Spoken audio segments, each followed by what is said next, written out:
and factual reporting. You're listening to Nationwide 90 FM. The time is... It's 5 minutes after 9. You're inside the Consumer Hour with Nora Gay Banton.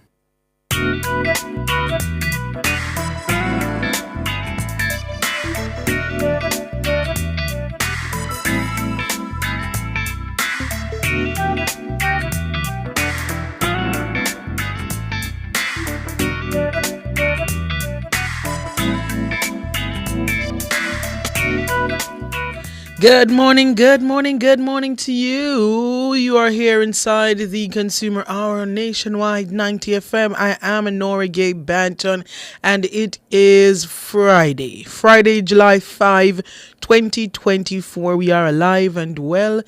For the most part, we give God thanks for everything that He has brought us through.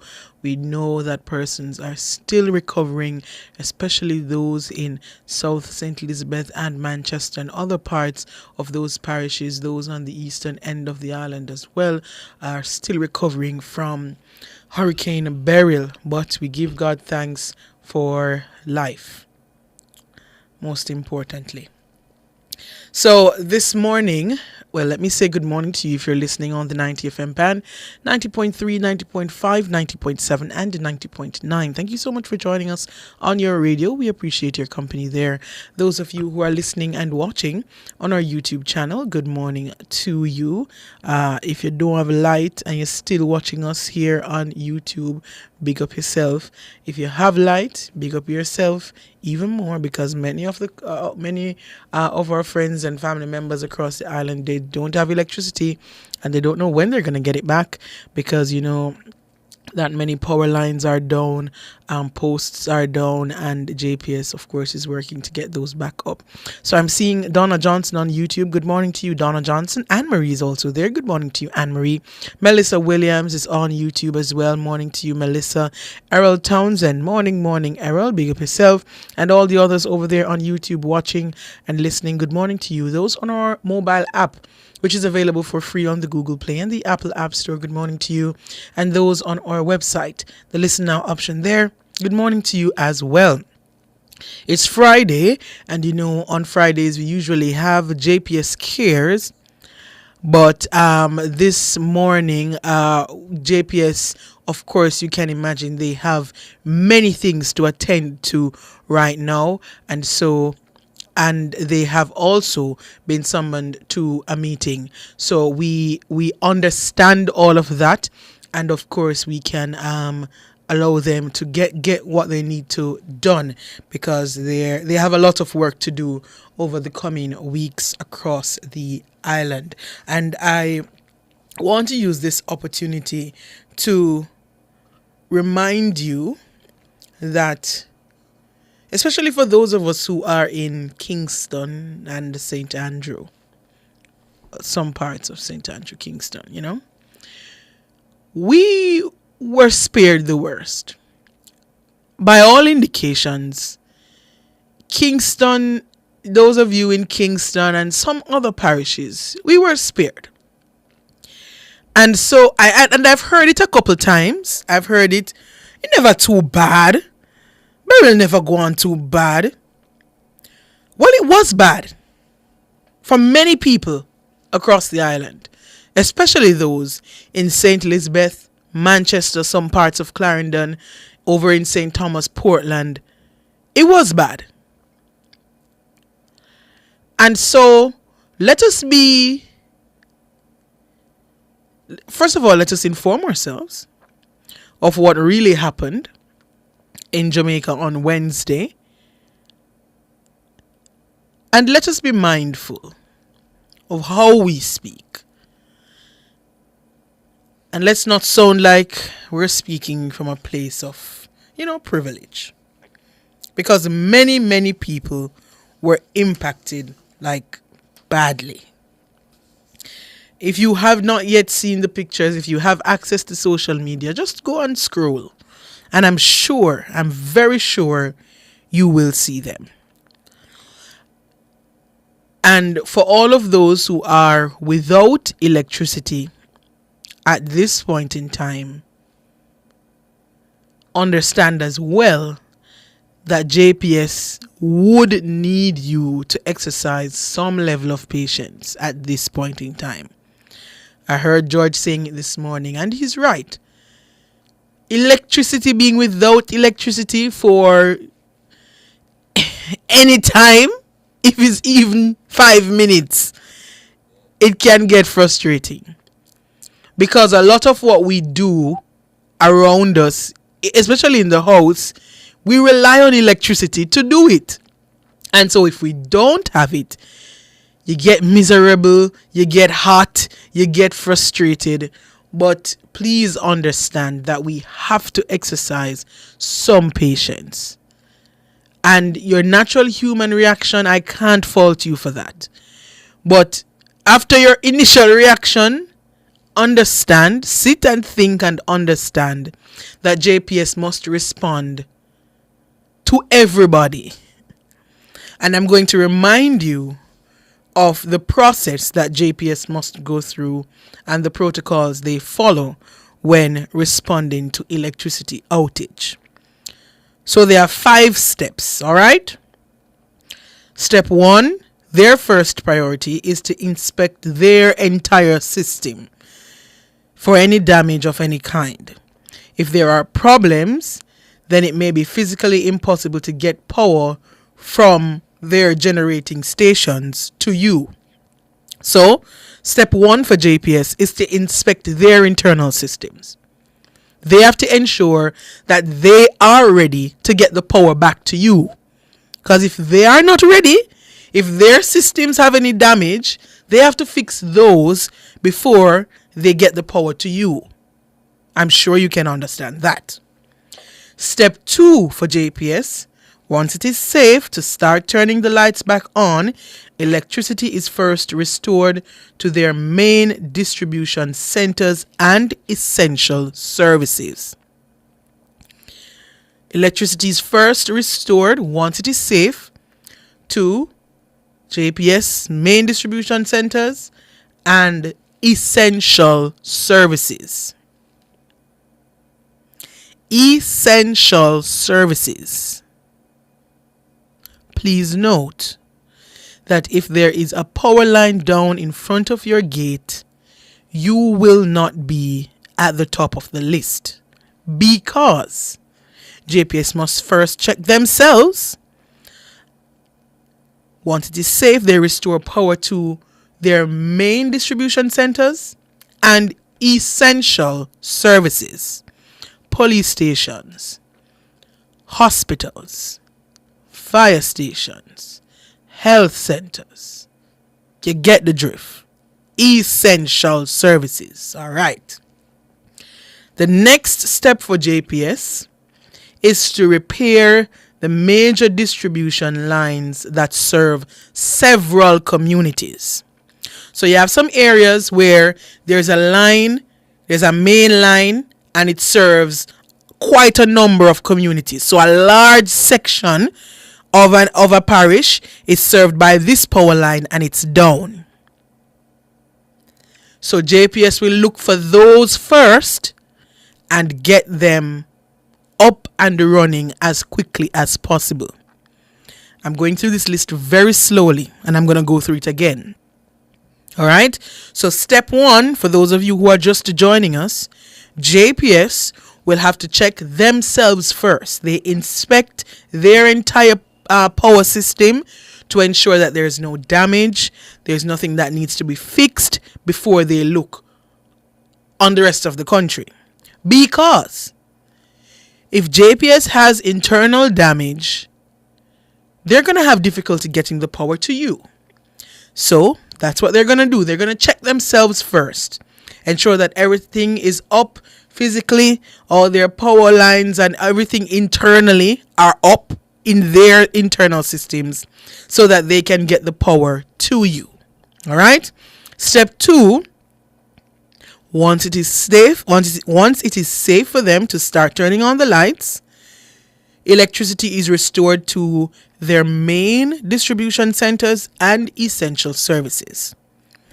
And the next step, step 3 of 5, is to repair major distribution lines that serve several communities. So they'll look for those lines that serve 2, 3, 4, 5 communities at a time and get those up and running before they move any further. That's after they look at the essential services. So once all the hospitals, all the fire stations, all the police stations, all the health centers are up and running, then they go to the lines that serve several communities and they get those up and running. That's step 3 of 5. We're going to take a break. When we come back, I'll give you the other 2 steps and I'll go through the list again.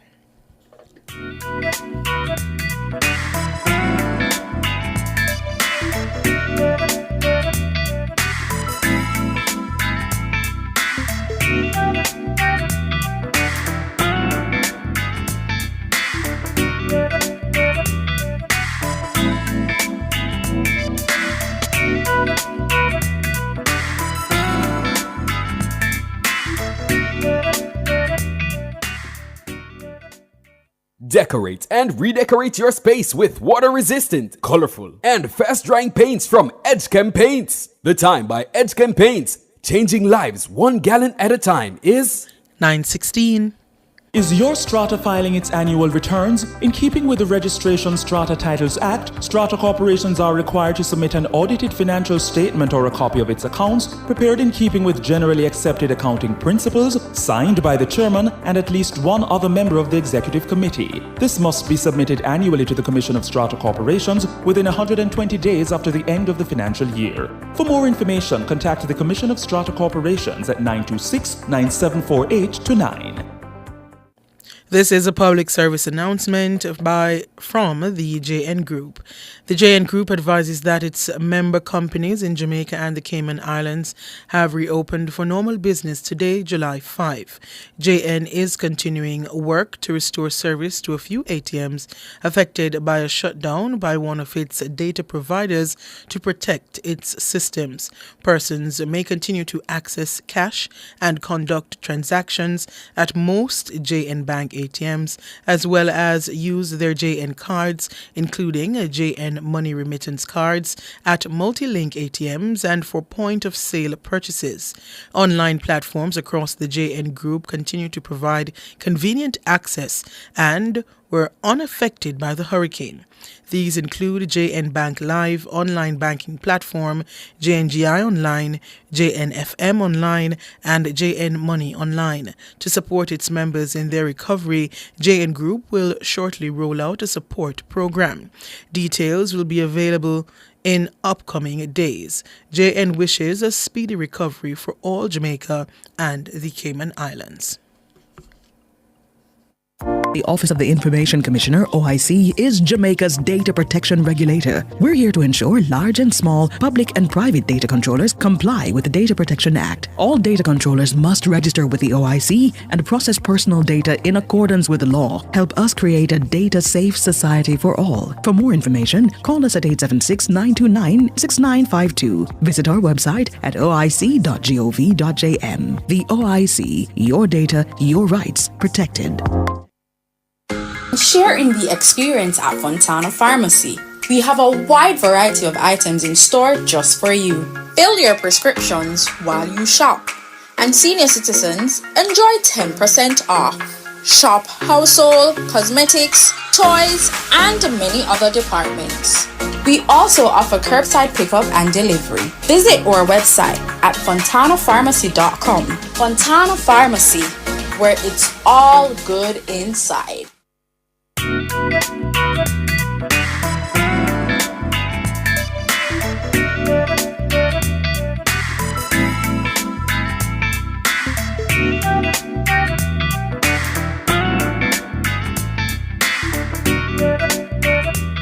Good morning.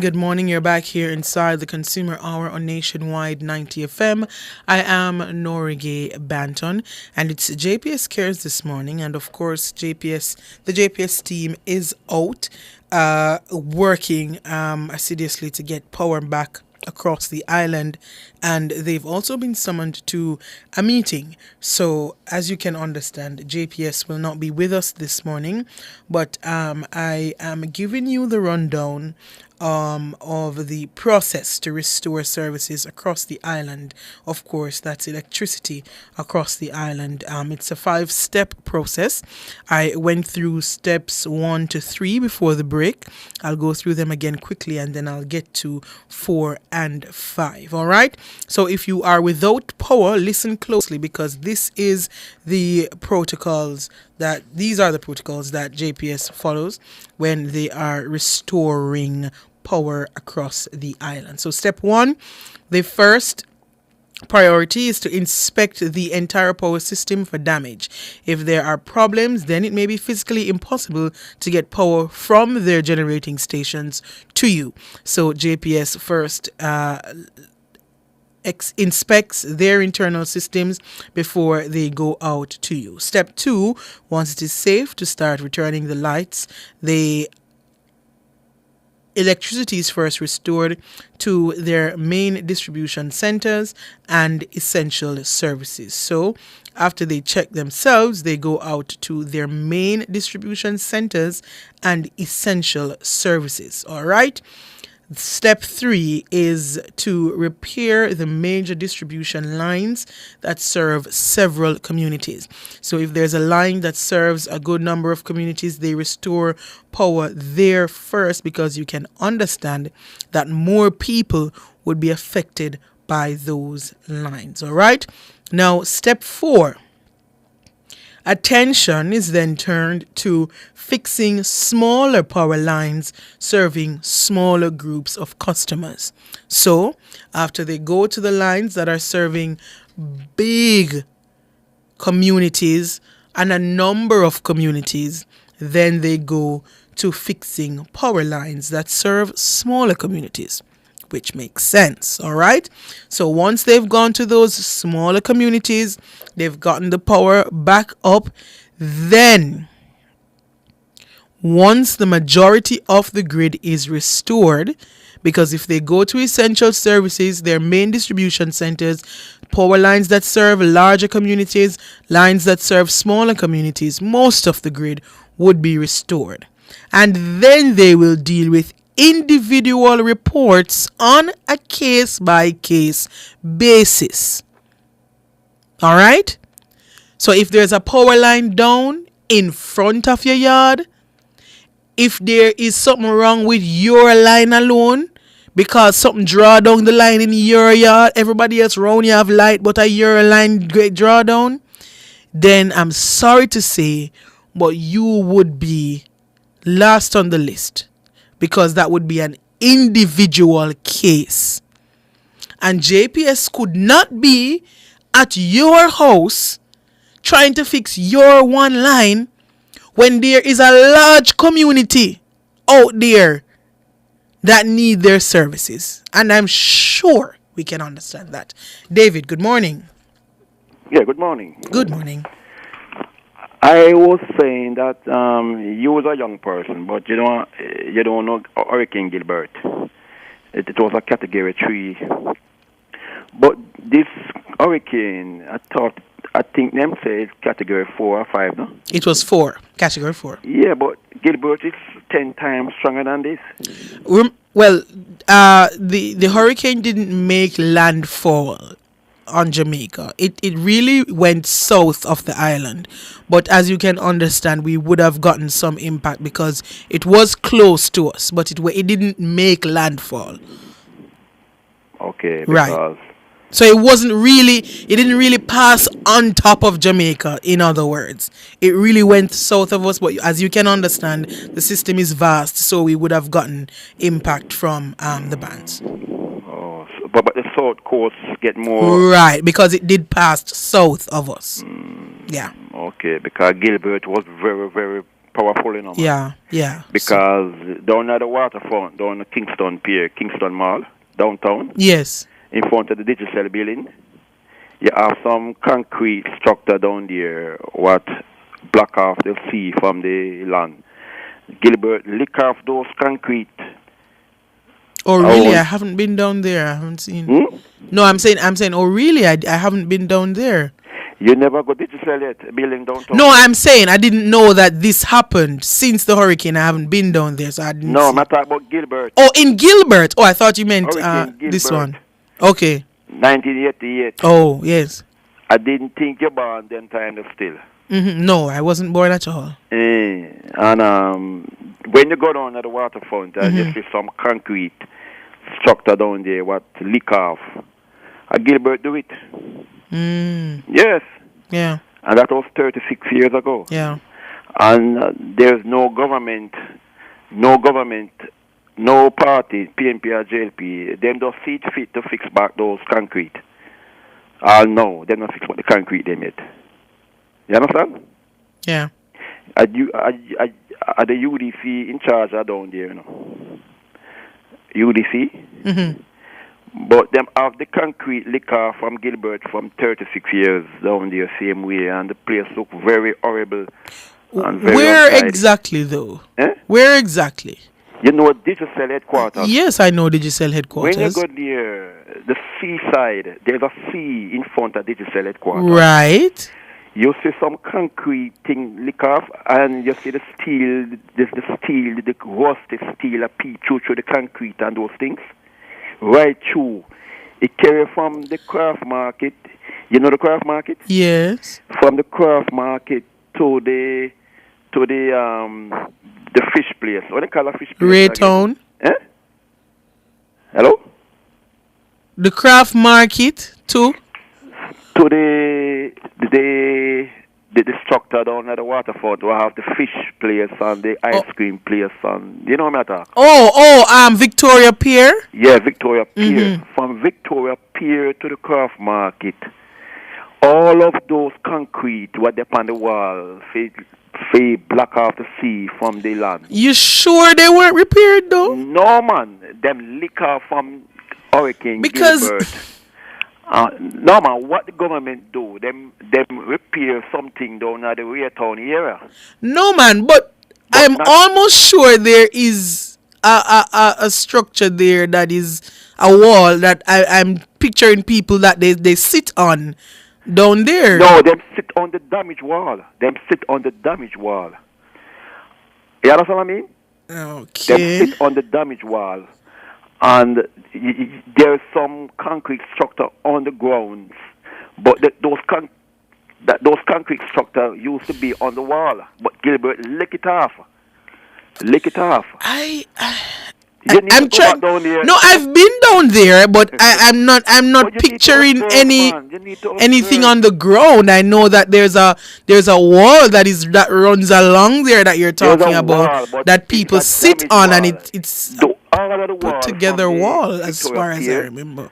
Every wall from the Victoria Pier to the craft market is damaged by Hurricane Gilbert. Okay, all right. Okay. When last have you been there? Every day, because that is my era. Okay. Yes, and the wall structure what come from the damaged wall is on the ground. So sometimes people sit on the concrete on the ground, and sometimes them sit on the wall itself. Okay. And you can see the steel, all of the rusted steel that peep out. And it's a very embarrassing situation to have the waterfront pier, Kingston Waterfront Pier, looking so ugly. And I don't understand the two parties, PNP and JLP. They have no shame and no pride. You understand? They have no shame and no pride. They allow the waterfront to look so nasty and very ugly with those concrete structure that was lick off from Hurricane Gilbert. You understand what I mean? Yeah, man, I get what you're saying. That's why I'm not going to vote. I'm not going to vote for PNP and JLP. Okay. Because those parties don't have no shame. They have no shame. Okay. So anybody who fix the wall, you vote for them? Yes. Okay. Because you have the waterfront pier. The waterfront pier, you know. You can't have the waterfront pier looking so embarrassing and so shameful from Hurricane Gilbert. I understand, David. We are up on the break though, so Thank you so much for calling, David. Yeah, but you need to go back down there and look and see what's going on. All right. Okay then, cool. Yeah, man. You take care. All right, we take a break. When we come back, we have more information for you from JPS.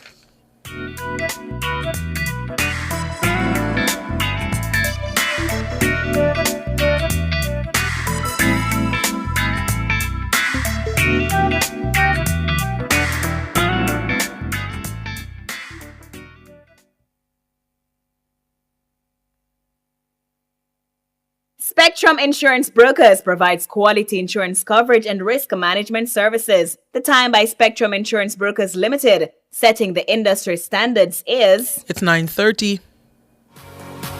On your mark, set, get ready to go. It's time for the True Juice 5K, the one-of-a-kind experience taking you through the beautiful True Juice orchards in Bockwalk, Sunday, July 21, 2024. Register now at truejuice.com. Entry fee only $2,500. Come run, walk, and have fun while raising funds for the Linset Hospital. Follow at True Juice on Instagram for more details. Presenting another finalist in the 2024 Jamaica Festival Song Competition. Hi Jamaica, this is Arayo. My song is called Proud Jamaica. When I look and see the land, when I look and see the sun, I am a proud Jamaican. Yes, I am a proud Jamaican. When I look and see my people, Jamaica Festival 2024. When last you get good bun, you don't know good bun until you have a mother's bakery bun. From you pull out the wrapper and it's soft so till. A so bun for nice. And from when you take the first bite, love it so till. A so bun for nice. Beg your piece. Get your own mother's bakery bun. I will buy one off you. Yes, but I will charge a convenience fee. I will take one. Me too. Mother's bakery buns. A so bun for nice. Try them today. Outperform, outlast. We top performance. Chakama. Reliable, full stop, not comma. We have the expertise for drilling and demolition. We have the power tools for plumbers and electrician. Pan select tools, 3 parts and 3 repairs. 3 parts, 3 repairs. 2 to 3 years. Hilton, available at Delta Supply, 106 Hagley Park Road. Call us at 876-302-6111-4.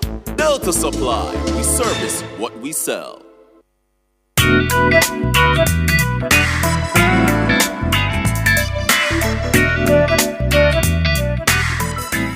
Good morning.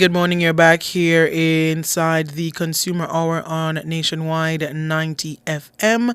I am Nora Gay Banton. It's JPS Cares this morning. We don't have a JPS representative on with us this morning because, as you can understand, the team would be out doing as much work as they can to restore power, and the JPS team was also summoned to a meeting this morning, so they are unable to be with us on air this morning, but we are giving you the information as we get it, and I have a release here from JPS as it relates to areas that have been restored. It says less than 24 hours after the passage of Hurricane Beryl, JPS has restored 80,000 customers across the island, predominantly in Kingston and St. Andrew, St. Catherine and St. Thomas, with several Trelawney and St. James customers scheduled to be energized before the early hours of July 5, which is today. This has resulted in over 315,000 customers, or 45% of customers now with supply. Director of Corporate Communications at JPS, Winsome Callum, noted that the company, having completed the lion's share of damage assessments in less than a day, also went on to restore a number of communities as well as some essential services. These include, but are not limited to, in St. Thomas, Morant Bay, Church Corner, sections of Retreat, White Horses, Whitehall, Pondside, sections of Yallis, Belfast, Friendship, Belvedere, Pamfret, Princess Margaret Hospital. Those areas in St. Thomas have been restored. In Kingston and St. Andrew, sections of Waltham Park, Bull Bay, Waterhouse, sections of Arnold Road, Mountain View, Port Royal, Harbourview, sections of Cherry Gardens, Barbican, Norbrook, Long Lane, Stillwell Road, Stony Hill, sections of Temple Hall, Jacks Hill, East Kings House Road, Graham Heights, Constant Spring, Havendale, Old Hope Road, Queen Hill, Duhaney Park, sections of Mona, Beverly Hills, Long Mountain, Manor Park, Waterworks, Lakehurst, Armour Heights, and Shortwood Road. In St. Catherine, these sections have been restored. Sections of Greater Portmore, Brighton, Westport, Bridgeport, Edgewater and surrounding areas, Caribbean Estates, sections of De La Vega City, sections of Spanish Town, Eltham, St. John's Road, Job Lane, Beacon Hill, St. Jago Heights, Thompson Pen, Sligoville, Waterloo District, Greendale, and the Spanish Town Hospital. In St. James, sections of Bogue, Queens Drive and surrounding areas, Cornwall Regional Hospital and Sangster International Airport were restored. And today, JPS teams will continue working to restore customers in the parishes of Kingston and St. Andrew, St. Catherine, St. Thomas, St. Mary, Portland, Trelawney, St. James, St. Anne, and Manchester. The company will continue to provide restoration updates and schedules to keep the public informed. These can be found on its social media channels at MyJPS Online and its WhatsApp channel. JPS does have a WhatsApp channel. If you go to your WhatsApp where you usually view statuses, person statuses, you see channels. If you search for JPS, they have a channel. What it does, they send updates in that channel. So once you go to the channel and click it, you will see JPS updates there. You can follow the channel on WhatsApp and you will get JPS updates there. While direct communication will take place via emails as well as text messages as well. JPS thanks customers for their patience and understanding at this time as it works to restore systems after the passage of Hurricane Beryl. All right, so please understand that JPS is working. I understand that you at home, you will be frustrated, and I am not ignoring the fact that when you're at home and you are in the darkness and the heat and you can't charge your phone and you can't watch your TV, you can't watch your news, you can't watch a show, your internet gone, you will be frustrated, and I understand that. But I'm just informing you of the process and what JPS is doing so that after you're done being frustrated and you can sit and think about it, you will understand what exactly is happening. All right, Richard, good morning. Good morning. I got no damage from the hurricane, so I give God thanks. Give God thanks for that. Yeah, both in Portland and St. Andrew. I have my chances already. The only difference is I can pick up nationwide, but that's keeps me going. One of the things that I cannot understand, and this is nothing new. Mm-hmm. Over the years, we have this hurricane, and we still have these high trees over the life wires. I believe all trees should be below 6 feet. They should not be above the life wires, you know. And I don't know if the powers that we can't see that I think that is. And perhaps again, if the government try to put restrictions, it's going to say that it's safer. But we have to behave in a more civilized and more respectful manner, because the fact of the matter is this is constantly causing havoc and problem. Every time we have a high storm with a hurricane, we have high breeze, sometimes the trees in the road. So we need to look at the aspect where we cut down a lot of these trees close to the roadside. We don't need them close to the roadside. If a man want to have these tall trees on his property, that's up to him or her. But once it's close to the road, this is going to create problems. It needs to have it below 6 feet. Yeah. And I want to add to that as well. if you realize that a tree in your house is growing, or in your yard rather, in your on your premises, is growing close to the power lines, get them cut. Get it cut before it goes up into the power lines, and then you are unable to cut it yourself, and then you have to wait on the long list, on the long JPS list that you would be on, to have them come and cut it, because at that point you would be unable to do it yourself. So if you realize that there's a tree on your premises growing close to the power lines, then get it cut before it gets too close and you're unable to cut it yourself. Because on one of my premises, I have a lot of palm trees, and I cut them down because they were right actually on the JPS wire. Yeah. So safety is no accident. But the ones along the public thoroughfare, though, that's the responsibility of JPS, and it's up to them to get those down and as far away from the wire as possible, especially in this season.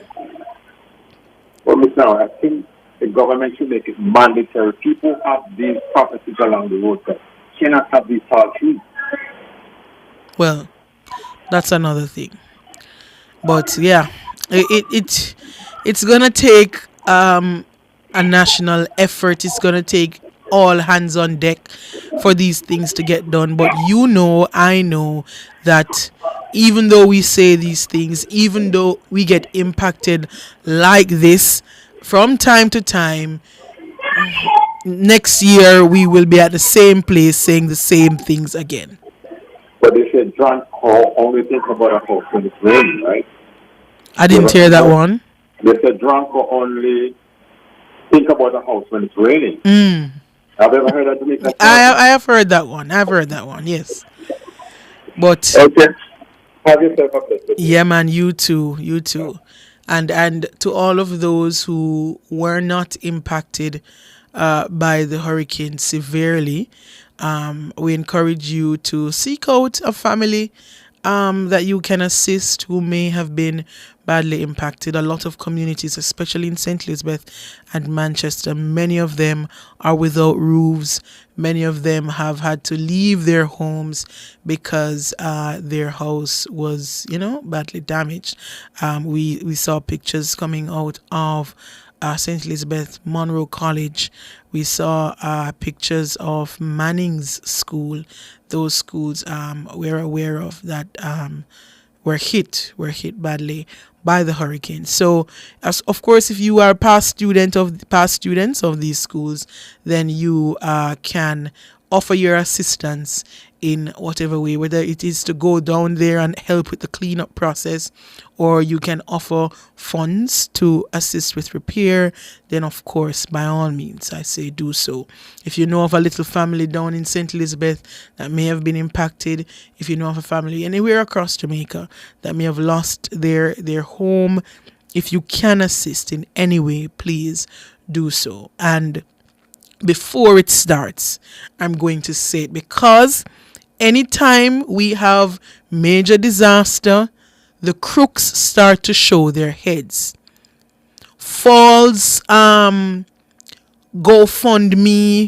accounts that are not going towards any family at all. Funds coming up, send money here, send money there. I am saying to those who have that intention, don't bother with it this time around. Don't bother with it at all. Because as night follow day, anytime we're going to start asking for assistance for families, assistance to help, we're going to start setting up funds here, funds there, the crooks will start showing them head. Those with ill intent, those who are just looking to steal, will do what they do best.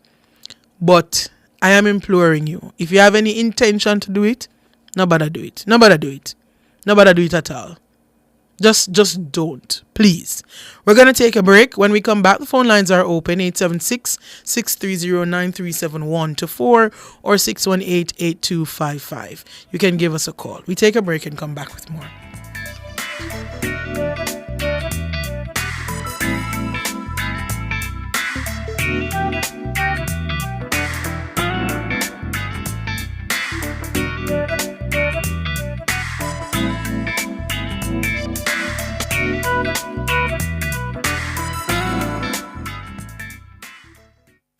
your prescriptions. Get cosmetics and other pharmaceutical items at Mannings Hill Pharmacy, located at 34A Mannings Hill Road, Kingston. Telephone 924-6280. At Mannings Hill Pharmacy, they stock all the hard-to-get medication. The time by Mannings Hill Pharmacy is 9:45.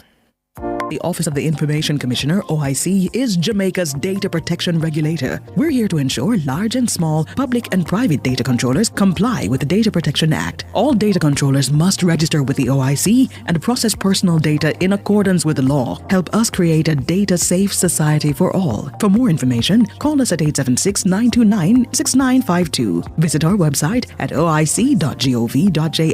The OIC, your data, your rights protected. The Office of Disaster Preparedness and Emergency Management, ODPEM, is reminding the public to take the following precautionary measures as we prepare for a hurricane. In case of extensive rainfall, avoid going on the road except where absolutely necessary. And make sure your emergency kit is stocked and includes non-perishable food, cash, charging devices, a flashlight, and batteries in case of power outages. The public is being asked to continue to monitor the media space for further advisories and should take the necessary safety precautions as issued by the ODPEM, Meteorological Service of Jamaica, and the Jamaica Information Service. This summer, transform your summer body with Express Fitness Gym. For just $9,500 on AutoPay, you'll get access to all our locations 24/7. Enjoy free classes, fully air-conditioned facilities, showers, and changing rooms. Plus, our certified trainers are here to help you reach your goals. Visit Express Fitness Gym today. Your goal is our mission. Find a location near you or sign up now at pay.expressfitnessja.com.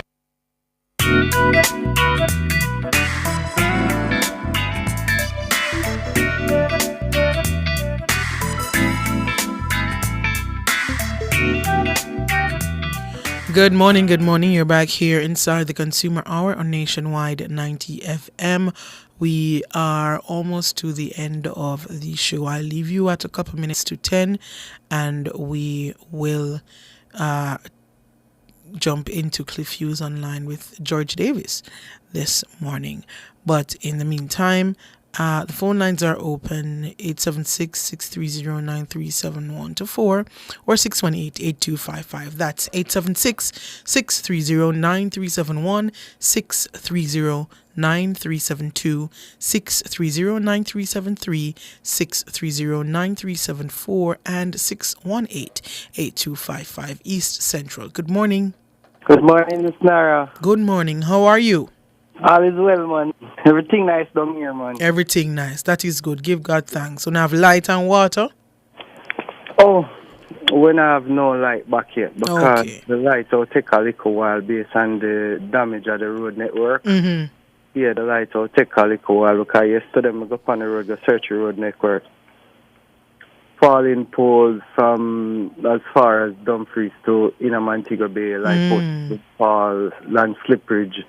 But the authorities out there trying to restore back things to normal in terms of clearing the land slippage.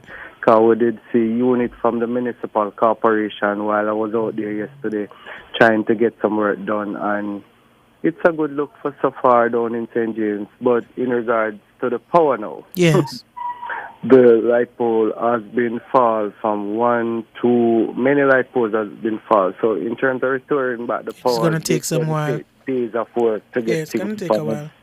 But I have current still now, because you know we have generator and plus. Whoa. You have generator essential.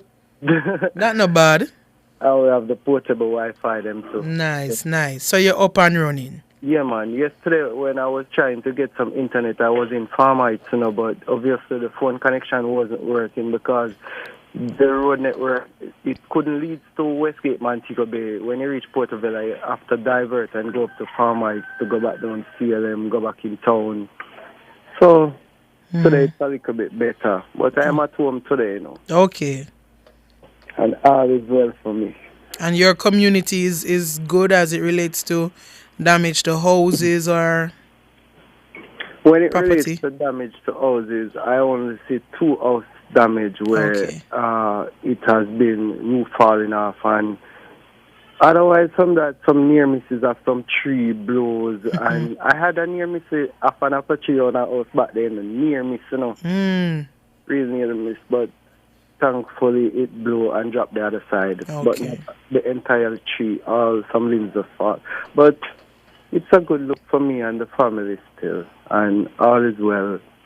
Back in St. James, in East Central, things look pretty well for us down here. But in relation to the water now, we doesn't know when the power is going to come back to restore the water. So Oh, so the right, because the the water plants would depend on power for the pump. yeah, Ah, so you're without water as well. and I was without Digicel up and running until this morning when the sea come on. But it's good, but we had no internet coverage in Flow. You have no internet coverage for Flow? Yeah, Flow hasn't been working in the Dumfries area where I'm. But we have Digicel up and running. Sorry. You went out there a bit, East Central.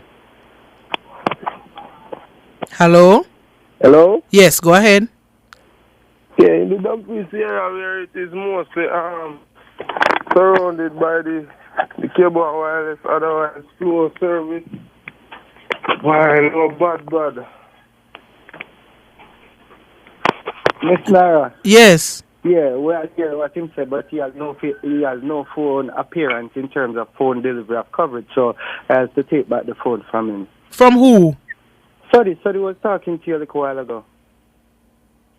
Somebody else did come on the phone. Oh, I thought it was. This is East Central? Yes, please, but sorry. Oh, I thought I was talking to you, East Central. He was talking to me until he had taken the phone 30 seconds ago, but he only talked for 20 seconds. Oh, okay. All right then. All right. He has no response when it comes to phone and deliberation and speaking on the phone. Okay. I get what you're saying now. All right. But you guys take care though, East Central. Big up Margot Weber, Booker T, Colin, all these people always keep me up to date. Yes. On the YouTube channel. Big up all YouTubers. All right, then later. All right, then you man, take care. East Central tricked me a while ago. I say, wait, what? When I say, wait, what happened a while ago? All right, East Central, you take care. I'm happy to hear that they're all right for the most part. No electricity, but they're making do with what they have. East Central said he went out, and did some observation himself, and he saw that power lines were down, street lights, light pole were down, so it will take some time. He understands that it will take some time for electricity to be restored to his community. All right, we have just a few minutes left to take your calls. Once again, the numbers to call 876-630-9371 to 4 or 618-8255. You can give us a call on those numbers, and if you are unable to call, you can leave your comments, queries, concerns in the YouTube chat, and we can get to those for you. But for those of you who are without electricity at this time, just to remind you of the steps that JPS will take to restore electricity services. Step 1, their first priority is to inspect the entire power system for damage. If there are problems, then it may be physically impossible to get power from their generating stations to you. Step 2, once it is safe to start turning the lights back on, electricity is first restored to their main distribution centers and essential services. Step 3, the next stage is to repair the major distribution lines that serve several communities. And step 4, attention is then turned to fixing smaller power lines serving smaller groups of customers. Step 5, the final step. Once majority of the grid is restored, then they will begin to deal with individual reports on a case-by-case basis. We can take one more call before we go to the end of the show. Floyd, good morning. Yes, morning. Quickly on this. Wanted to call this morning on the earlier program, but I heard a gentleman this morning says that we should be patient with the JPS and so on. Yes. But I'm putting this out to that gentleman who is being patient with the thousands of customers that have to revisit the supermarket after we sit and wait. I'm in a community, Gregory Park, Hamilton Gardens, where my mother, 1 minute away, in fact less than 100 meters, has light, and we don't have light. Nothing happened in our community, Gregory Park, Portmore, not even a branch to me fall out in the road because I've been around. And we customers don't have light. We've been complaining from this stop that we don't understand it. We can understand we have to fix, but why is it that my mother, 100 meters away from me, have light, and other persons have light, and we don't? As in, you're the only house in the community without light? No, there's a house beside us. There's a next house beside us. It's like a block don't have light. It is reported that what sit on the pole got hit. The transformer got hit. Mm-hmm. All of us reported it to JPS. So look, if people want us to have light, there can't be any. What is the problem? Why we don't have light? So the transformer got hit, and there's a block that is without electricity in your community. Yes. All right. There's a block or several blocks without. All right. And there's no debris here. There's no flooding there. Nothing at all. And we don't have light. All right. And I'm saying to that person, you understand, that if JPS cannot deal with the volume of customers, they should rescind their contract with the government and allow competitors to come and compete with them. Simple. You can't manage because you had prior warning about this hurricane. You understand? I remember in the time of way back in Gilbert, Edward Seaga, before the storm reached out sea, there were Canadians unsure of coming into the country with trucks and all of that to restore light, because he knew, you understand, he had some idea what's going to happen, and we could sit back, you understand, and tell people sorry, and we are doing this, we are doing that. No, because consumers, nobody thinking about us, you know. We're thinking about the people that making the money. I don't understand that.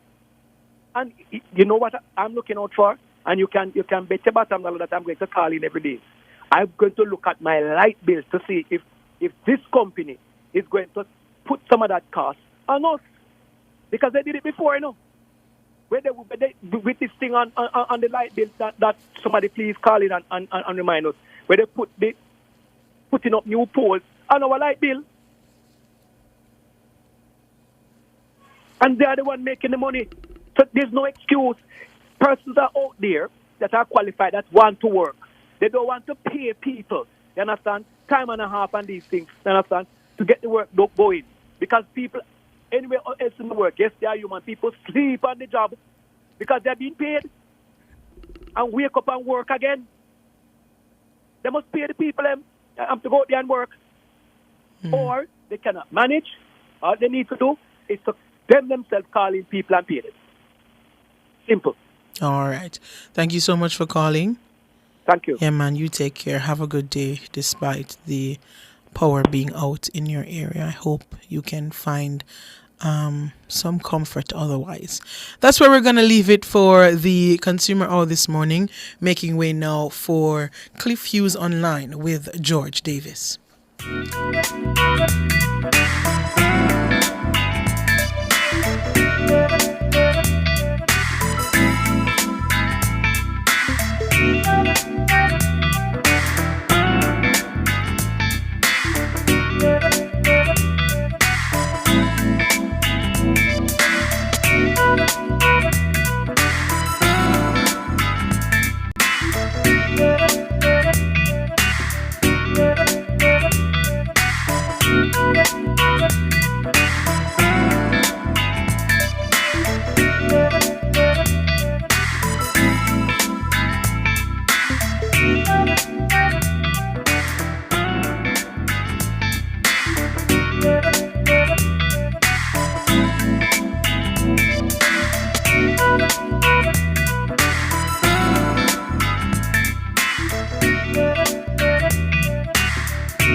That was the Consumer Hour with Nora Gay Banton.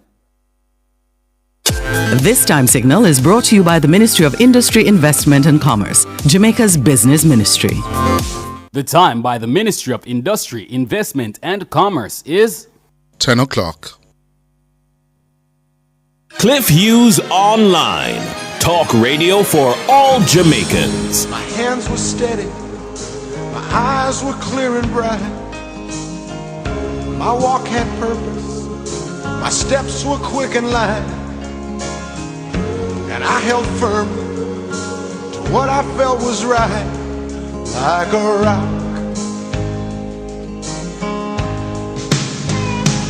Like a rock. I was strong as I could be, like a rock. Nothing ever got to me, like a rock. I was something to see, like a rock.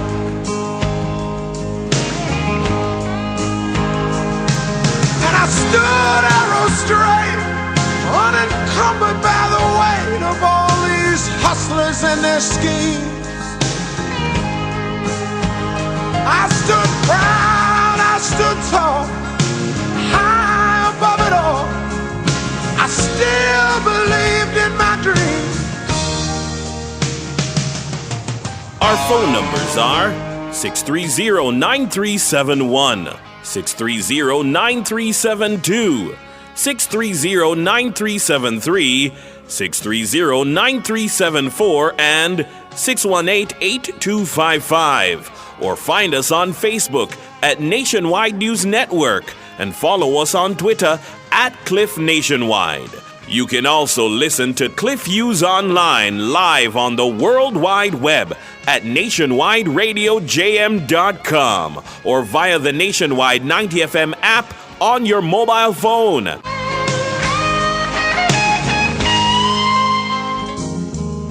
My hands were steady, my eyes were clear and bright. My walk had purpose, my steps were quick and light. And I held firm to what I felt was right, like a rock. Like a rock. I was strong as I could be, like a rock. Nothing ever got to me, like a rock. I was something to see, like a rock. Morning, good morning, good morning, good morning. Cliff Hughes Online. My name is George Davis. Cliff is off on Fridays, as you know. Tyrone up there handling some business, so not able to take up his usual assignment this morning. Want to start this morning with bringing you up to date with what the authorities, led by the Prime Minister, would have seen when they went to St. Elizabeth on Thursday. Many of us have heard that the parish, the southern part, was devastated by Hurricane Beryl, but we've not seen much of what those on the ground have seen and have reported. We got some images from taken from a helicopter as the PM flew over, and we have some videos and pictures, right, Nora? Yes. So we're just going to share them with you so you can see for yourself what's happening. So if you're looking on our YouTube stream now, so these were taken from, I said helicopter, I think I should say aircraft, but this is a helicopter. It's a helicopter, I'm sure. The flyover. Prime Minister was there on Thursday. The Member of Parliament for Southwest St. Elizabeth, Floyd Green, there. The MP for Southeast St. Elizabeth, Frank Witter, there as well. And I've never heard Floyd Green sound defeated.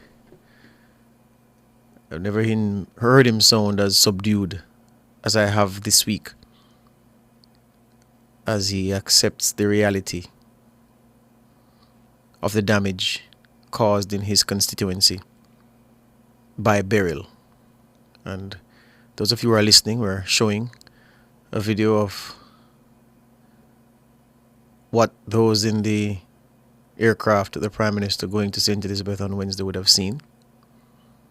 And there are so many videos, so many pictures. No, you can't find one where we're actually seeing the actual scene in the communities. This one kind of high. Yeah. Yeah.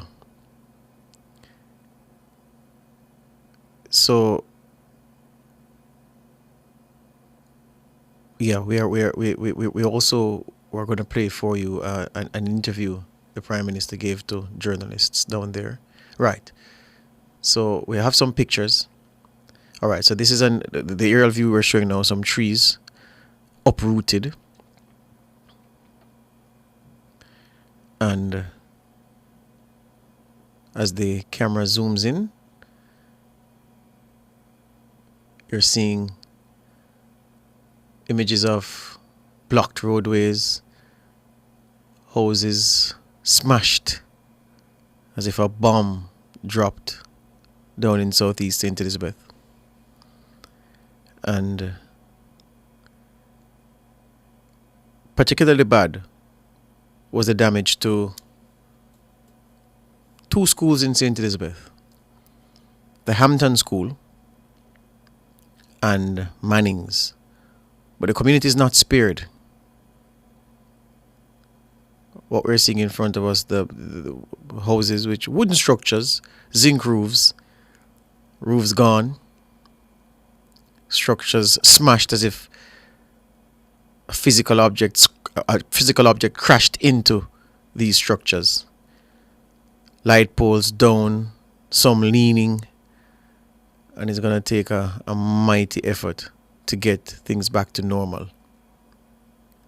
Also, the sad part is that it's highly likely that this is not the last time we're going to be here talking about a disaster and talking about a hurricane and it threatening Jamaica. So I don't know what the optimism is among the people in St. Elizabeth that they'll be able to get their lives back to normal this season, because it could very well happen again. And I say Floyd Green sounded defeated because what he said is reason, even in a moment, for a political representative to feel as if the world is sitting on their shoulders. He said that in all communities in southwest St. Elizabeth, most houses lost their roofs. Listen to that, you're talking about someone who knows the language. So if you are to take him precisely at what he says, in all communities, most houses, roofless. And he posted a video to his Instagram account where he was driving through Holland bamboo. I didn't recognize it as Holland bamboo. The bamboo then broke up.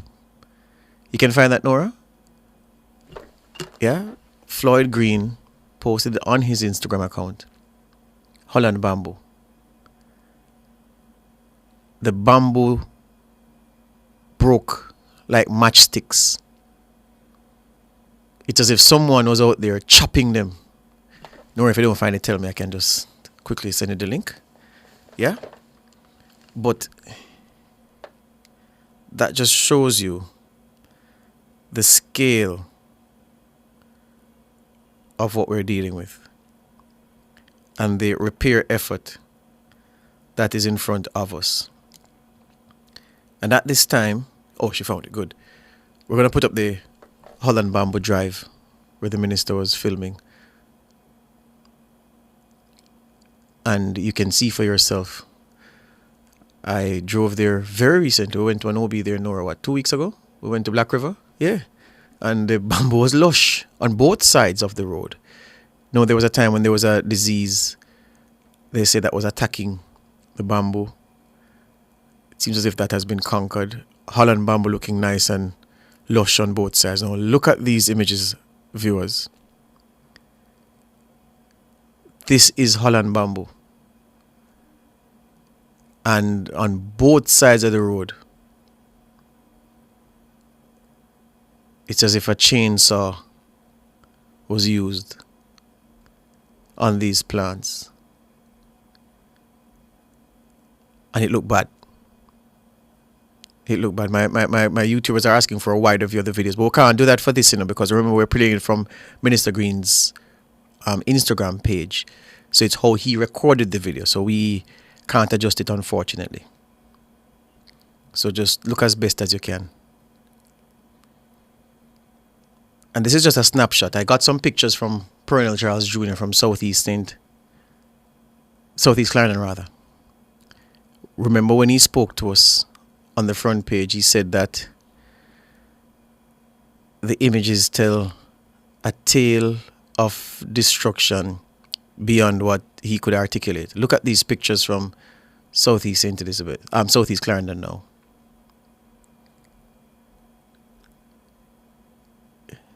Again, easy for you to say, well, these structures aren't sturdy, but it's what the people have. It's what they can use to build their homes.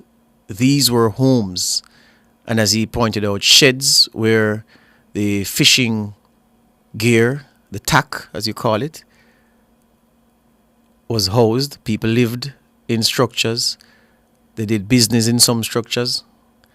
And because it's mostly wooden, zinc roofs, mash up. He says boats missing, blown away, washed away. And he says the fishers are facing an uncertain future in the immediate term. Well, uncertain future, because they don't know when they'll be able to get back together, get the equipment back, get fish pots, retrieve their boats, and to put the place in a condition where you and I can drive down to Rocky Point and do business.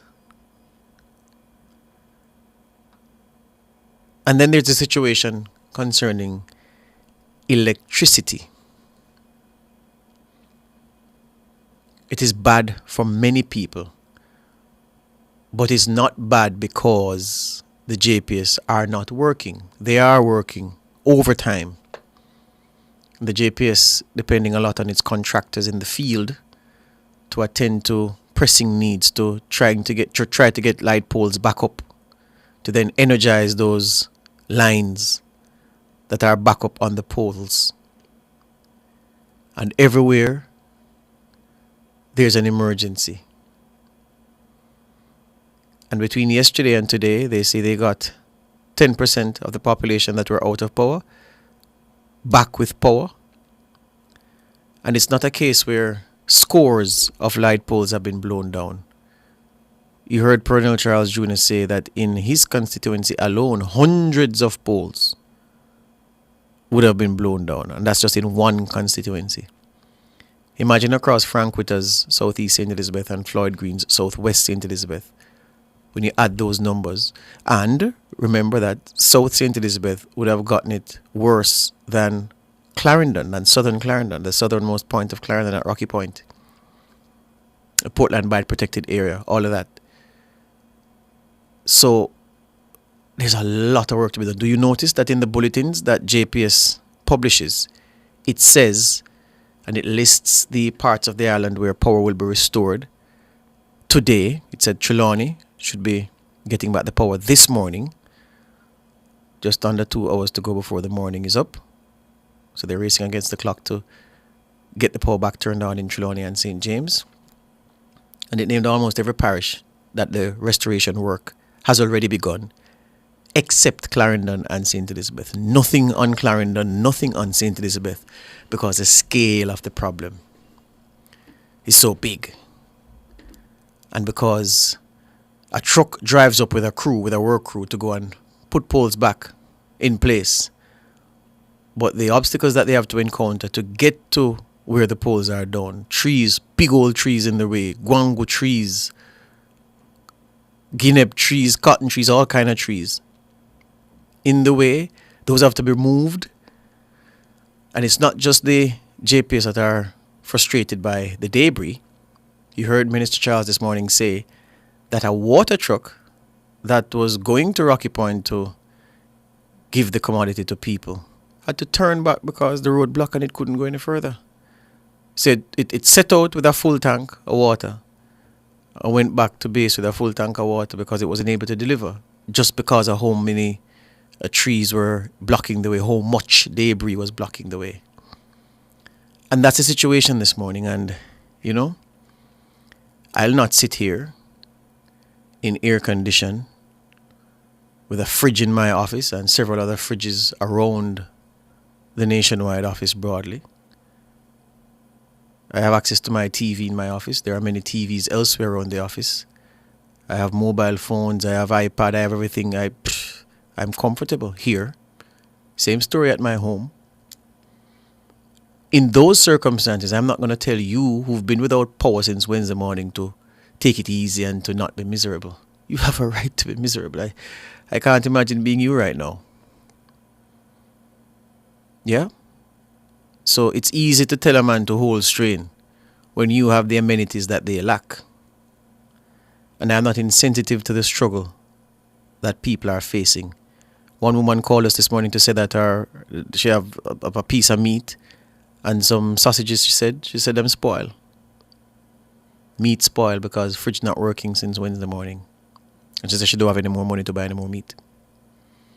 And I guess she couldn't cook everything while Beryl was doing her thing. So now she's meatless, cashless, and she vexed with JPS. And you have to understand why she vexed. But even amid that, I'm just asking for a little understanding. Hard to ask you to understand in these times. I see you, Kevin. Hard to understand. Hard to ask you for understanding at this time. But I know I've seen the evidence. JPS and its crews are working. And they're working hard. So, boy, there's no smooth to take with this bitter. So you have to just take all of this bitter. Break time. Back with more after these. My hands were steady. My eyes were clear and bright. My walk had purpose. My steps were quick and light. The Time brought to you by the Ministry of Science, Energy, Telecommunications and Transport. Fueling growth everywhere is 10:18. The Office of the Information Commissioner, OIC, is Jamaica's data protection regulator. We're here to ensure large and small, public and private data controllers comply with the Data Protection Act. All data controllers must register with the OIC and process personal data in accordance with the law. Help us create a data-safe society for all. For more information, call us at 876-929-6952. Visit our website at oic.gov.jm.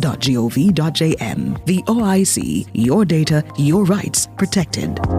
But you hear this? JPS talk about patience. The hurricane gone already, man. But know it frustrating, but them have to follow specific steps before them can restore power without no more problem than what the storm caused. First thing after the storm pass, them have to assess the damage to them system so the rest of the work can be done safely. Then them fix damage to the power plant and power line them and give back power to the hospital them, police station and other essential service. Only then can JPS move to everybody else. Fine. Me can admit say that make little sense. But me don't know if me can do without TikTok for much longer. No worry about that. I have a couple six love for you. Make we play some domino. JPS, powering what matters.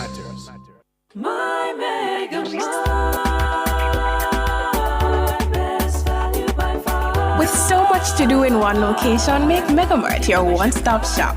Pick up your groceries and houseware needs. Grab a bite and pay some bills. Fill your prescriptions and see the beauty products in our pharmacy. All in one amazing location. My Megamart, the best value by far.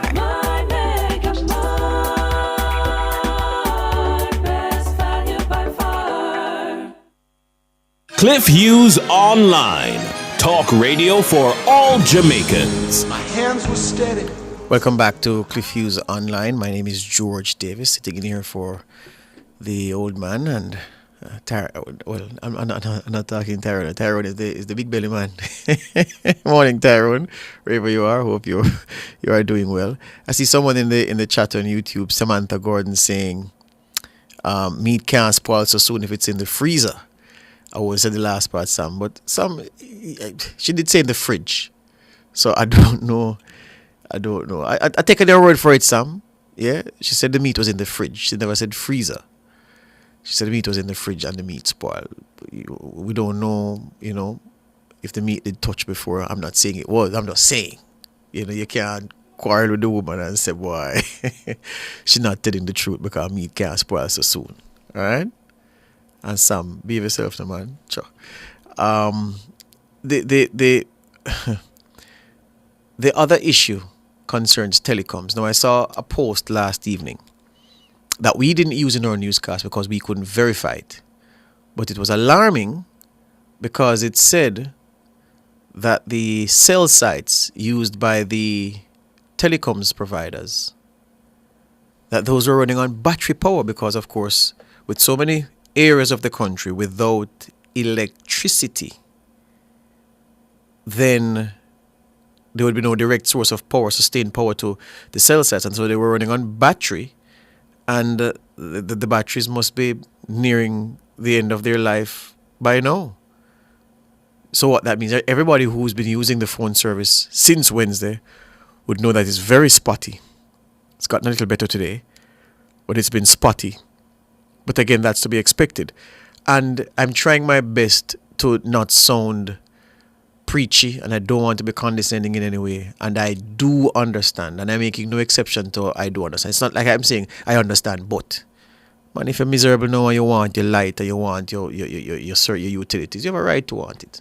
So there'll be no coming from me that boy you should not be wanting it the way you want it. If you want it, you want it, because I have them, so I'm in a privileged position. So yeah, but as some of my friends in the YouTube chat have been saying, and they're right, we're talking about a major disaster.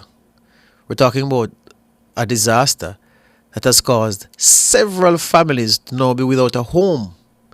So in light of a situation that caused that to happen, we have to be reasonable in our expectation about the restoration of services.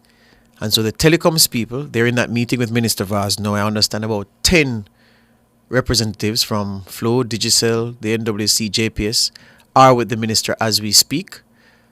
Last time I checked, there were about 2 presentations made, so there were several presentations to go before the minister's press conference. And they have been updating. I gather that the telecoms providers have said that in the next 48 hours, they should be stable, meaning you should have the quality service that you enjoyed before Beryl struck. That's what I gather has come out of the meeting so far. The crucial update, though, perhaps the most crucial update, will come from JPS and NWC, because again, I didn't know until I started living in the corporate area when I came for university that when light gone, water not gone, because I was used to that as a boy growing up. Once light gone, there's no water. In Kingston, it's different. Yeah, light gone and water flow same way. But outside of Kingston, once light gone, you don't even bother turn on the pipe because there's no water there. So with light gone in many parts of St. Elizabeth and in many parts of southern Clarendon, then you would expect that a water problem comes on with it. So those 2 utilities, the 2 basic utilities, let's call them that. Let's put light beside water, even though we know water is life. But for those 2 utilities, their updates are the most important this morning. And I'm keen to hear the timeline that they've given to the minister and the timeline that we should hold them to. Minister talking tough, saying that he's willing to enlist overseas support to help the JPS. That may be needed, because I'm telling you, based on the scale of the damage in southern Clarendon and in southern St. Elizabeth, I can't see power being restored before Saturday. It's just too much work. The men and women out there in the field for JPS, flesh and bone like me and you, I don't know if they can pull that off between now and Saturday. And I'm being kind when I say Saturday. So we just have to persevere. We just have to battle a little bit. And then, even more important than all these things, for those who lost their homes, a lot of houses I'm sure not insured, what will happen to them now? You heard me ask the minister this morning if there's a transition facility or some transition arrangement for those who've lost their homes, I don't know, living with a kind neighbor or a relative, or who still have to remain in a shelter somewhere. What will happen to them? Because you know how things work in Jamaica with the best of intention for our elected representatives. 2 weeks from now, you're going to see a demonstration somewhere saying that we lose the house and government no business with we. So we have to move before it gets to that stage. And this is why politicians are put into political office. They're never needed at any other time more than they are needed now. And to a man and a woman, they have to step up to the plate and they have to help people. And I know that in times of disaster, when resources are being put into places to precipitate the provision of relief to people, that it's usually an opportunity for people to buff up them pocket, let's put it that way. We can't deal with that now. So we can't do the relief provision on a partisan basis. We can't thief taxpayers' money because it's for me and for your money. And we have to do right by the people, simple as that. And let me say before I forget, 3 minutes and then I'll open up the lines. Let me say before I forget that, I see Dennis Walters say, George, JPS have to utilize their contractors. That's what they're depending on, Dennis. They can't take on this without their contractors. So their contractors are out. Even when you have, you knew your brethren who work on a contracting crew or the foreman of a contracting crew, you could call him and say, boy, go so and deal with that for me, You can't get to him. And if you call him and tell him, say, boy, brethren, we really would help you, but me tied down here with 50 posts in this community to put up. So that's a situation. So they are using their crews.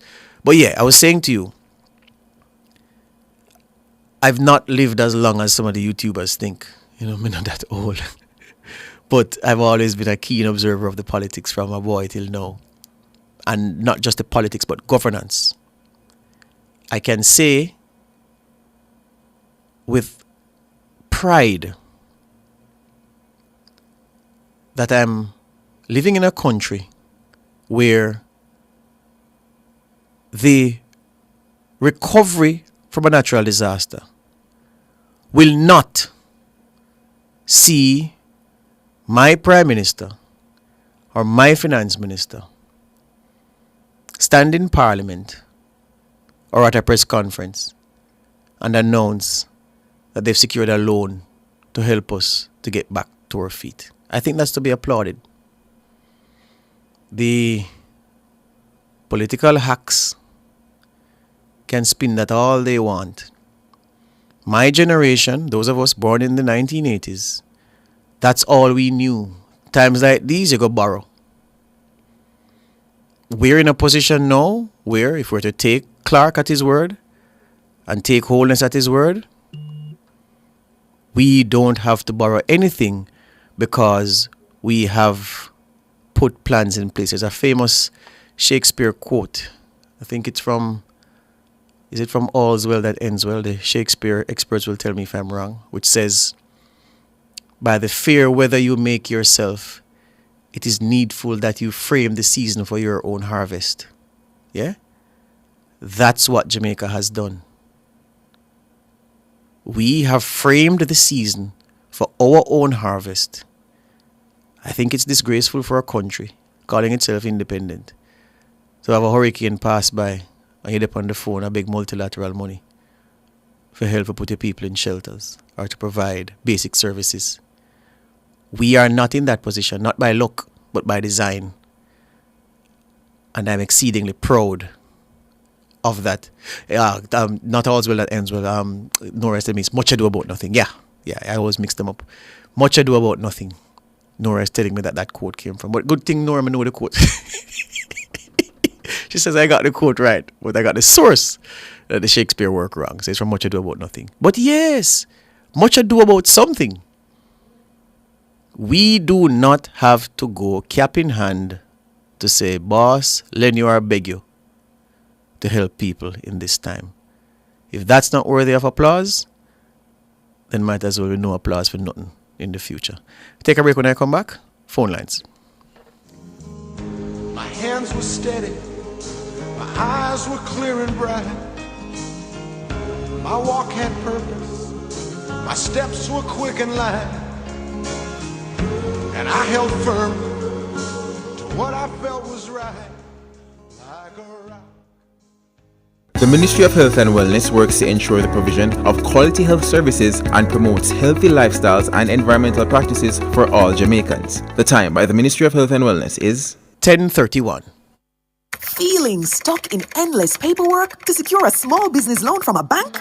Access Financial Services can unlock your growth with an SME loan. Borrow up to $20 million with easy requirements and fast approvals. Whether you are ready to boost productive capacity, get working capital, or acquire real estate, say goodbye to the hassle and hello to growth. Grow your business with an SME loan up to $20 million from Access Financial Services. Call 876-929-9253 or visit accessfinanceonline.com. Conditions apply.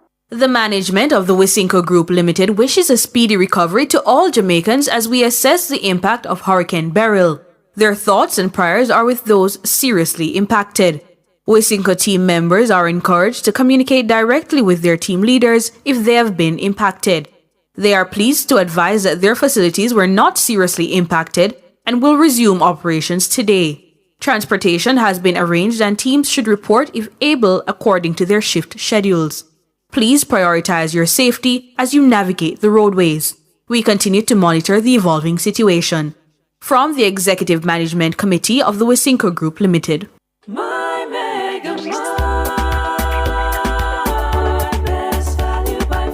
With so much to do in one location, make Megamart your one-stop shop.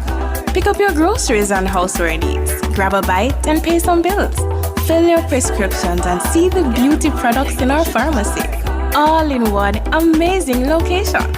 My Megamart, the best value by far.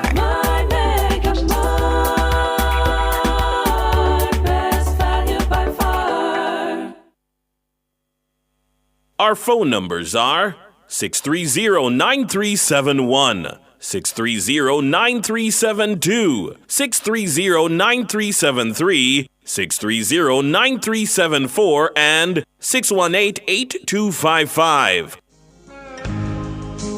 Welcome back to Cliff Hughes Online. My name is George Davis. Hey, in the chat, the people, them not easy, you know. Them are asking the freezer defrost already. Throwing words at the lady who called this morning to say our meat and our sausage spoiled. I believe her that our meat spoiled. And if the woman miserable about not having light since before Beryl started doing her thing early on Wednesday, then I'll leave her alone, the man. I want to come so. Yeah? Anyway, just before we go to the phones, the Prime Minister spoke in St. Elizabeth after that tour to see the damage firsthand. Nora, you have it ready? Let's take a listen and a watch.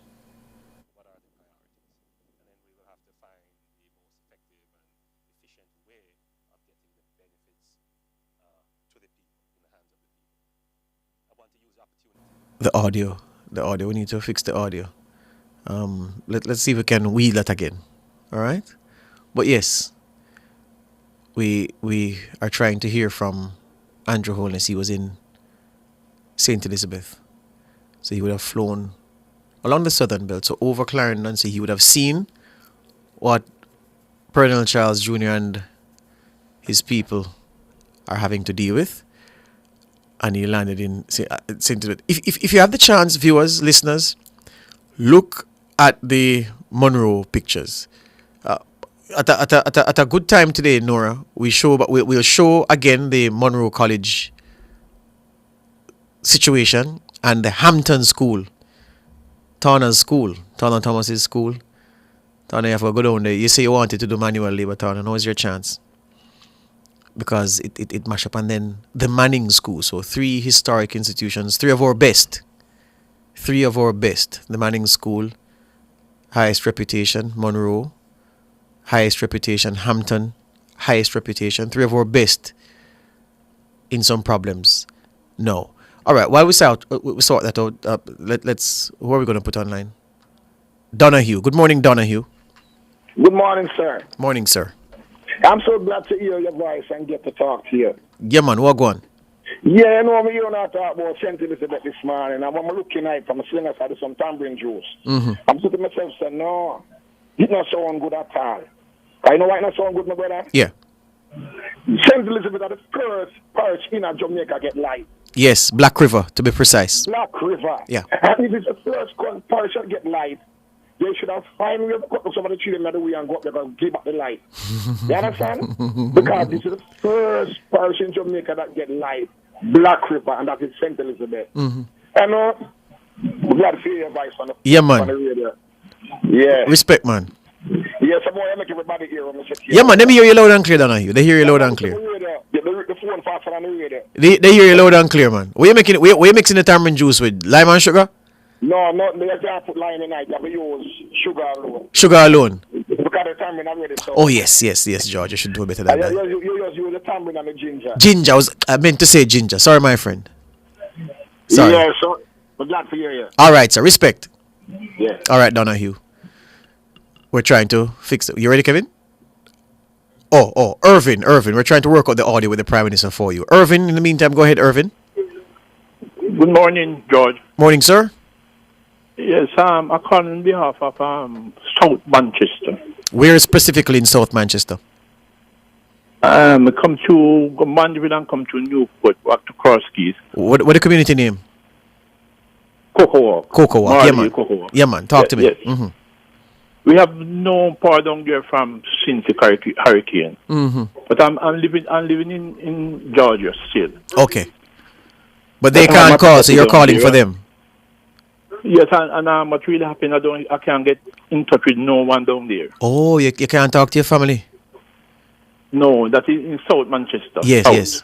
Cocoa Walk. I hear about South Clarendon and South St. Elizabeth. I don't hear nothing happening in South Manchester.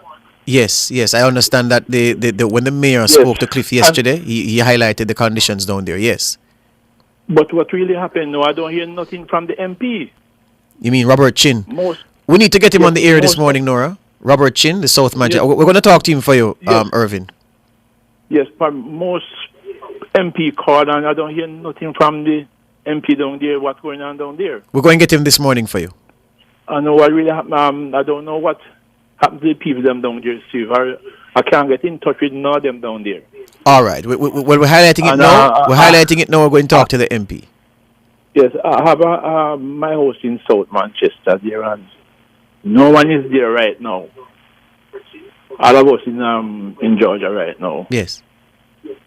And I did get somebody down there and batten up the window and thing, but I don't know what happened down there next. Yes. I don't know. We're going to get an update for you. Continue listening to the program and we get an update for you, all right? Yes, I listen to every day on my TV up here. All right, no problem. Good. Every day. Good. Yeah. All right, we're going to play the Prime Minister's video now.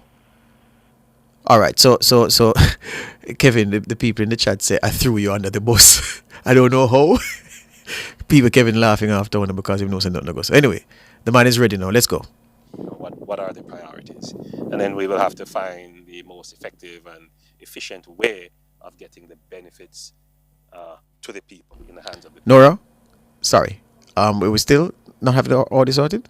It's good? Yeah, I just wanted to try to catch Nora's attention to J.C. Hutchinson, Robert Chin. Let's go. A less good way in the delivery of emergency relief And that has led to criticisms about the transparency, even accusations of political bias in the dispensation and distribution of relief to needy citizens. It would be a real travesty if such criticisms were made, having regard to our track record in COVID, where we distributed the largest care package in the history of Jamaica, and there has not even been one complaint about any form of political bias. So I want to assure Jamaica that whatever we do, there must be systems of accountability and transparency. There is a culture that is deeply embedded in some of our people where there is the expectation that public resources should just be given and there shouldn't be any system and process of accountability.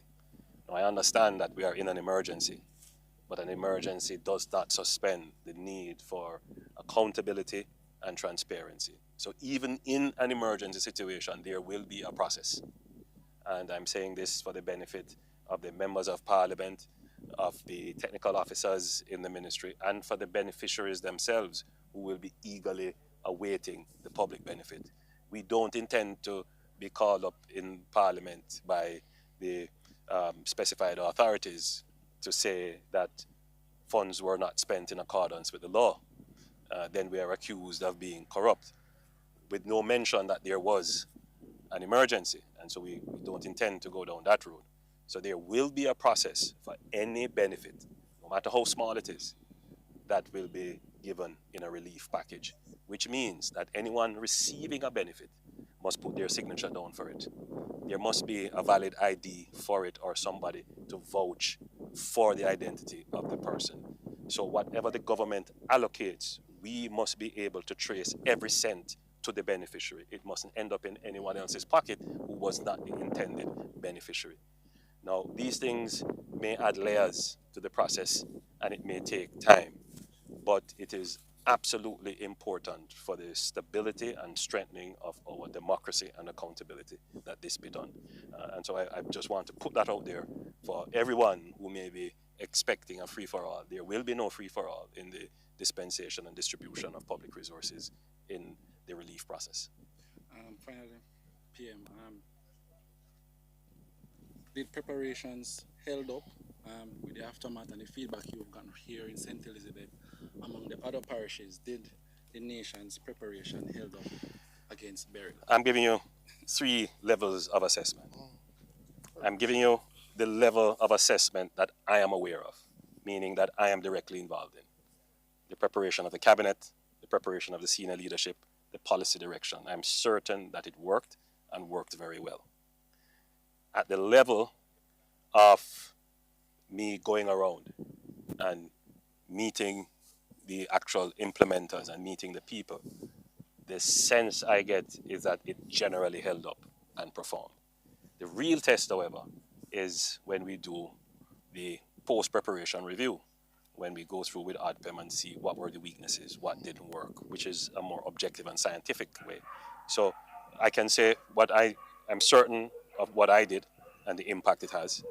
And I am fairly certain of the feedback I've gotten, which could be very subjective, and it's not general enough. I have not gone all over. But from wherever I've gone, I've gotten good feedback. And now we await the objective analysis, and then that will tell us where there are weaknesses. My sense is that generally our system works. And I can make that statement even without the objective analysis being done, that Jamaica has never been this ready. And I don't mean politically. I mean, we have built within government lines of effort that stand up even when there is no disaster, that are built and institutional in the way they work, from legislation to the direction of leadership, from the allocation of resources, from the structuring of our fiscal and financial affairs. All of it has worked according to what we intended it to. That's Prime Minister Andrew Holness there speaking in an interview with reporters after a tour of Clarendon and St. Elizabeth by air. And, well, not a tour, he flew over Clarendon and St. Elizabeth, and he landed in St. Elizabeth, where he did an underground assessment of the situation down in that part of the island. It's fair to say southern Jamaica, southern Jamaica met hell when Hurricane Beryl passed. And just before we go to the break, just to say also that from the perspective of the Office of Disaster Preparedness and Emergency Management, ODPEM, notwithstanding the number of people we learned during Beryl who did not want to leave their homes and go to shelters, ODPEM says that in its assessment through its Director General, Richard Thompson, that this has been the strongest response to evacuation advice that it has seen among the people since we've been opening shelters and giving people messages to leave. The people have been more receptive this time than any previous occasion. So notwithstanding the fact that enough people still never want to go, and MP had to go with police to forcibly get some people out, ODPEM says, well, the people were more receptive this time than any time before. That's a good sign. We're moving in the right direction and we're behaving like adults. Problem happens when we don't behave like adults. Problems happen. So after the break, more calls. My hands were steady, my eyes were clear and bright. My walk had purpose, my steps were quick and light. And I held firm to what I felt was right, like a rock. Employees of Sutherland, Jamaica are being advised that regular business operations resume on Friday, July 5, across all 5 locations. Transportation services have been arranged. Contact your direct manager to confirm your individual work resumption schedule. Sutherland, Jamaica understands the challenges and disruptions caused by the recent hurricane and express our sincere appreciation for your patience and resilience during this time. One Team Sutherland. Nationwide 90 FM is at it again. Malay Walker is pulling away another Jamaican win. Team Revolution will clear every hurdle and sprint to the finish as we cover the games of the 33rd Olympiad from Paris, the city of love. Here comes Parchment on the outside, all the way under pressure. Handsome Parchment, let's gold! A Jamaican victory in the 110 hurdles. Nationwide's coverage is powered by our gold sponsor, Ray and Nephew White Overproof Rum. Our phone numbers are 630-9371, 630-9372, 630-9373, 630-9374, and 618-8255. Welcome back. Nikki, good morning. Good morning, George. How are you? I'm fine. I'm calling because I'm having a bit of a challenge reaching family at Northern Caribbean University. Mm-hmm. Yesterday, I have family in Manchester, and yesterday I left Kingston to just go and check on them. We hadn't heard from our family member who's up at NCU. The last we had heard from her was in the evening, and she had said that her phone was about to die. That's Wednesday evening? Yes. Mm-hmm.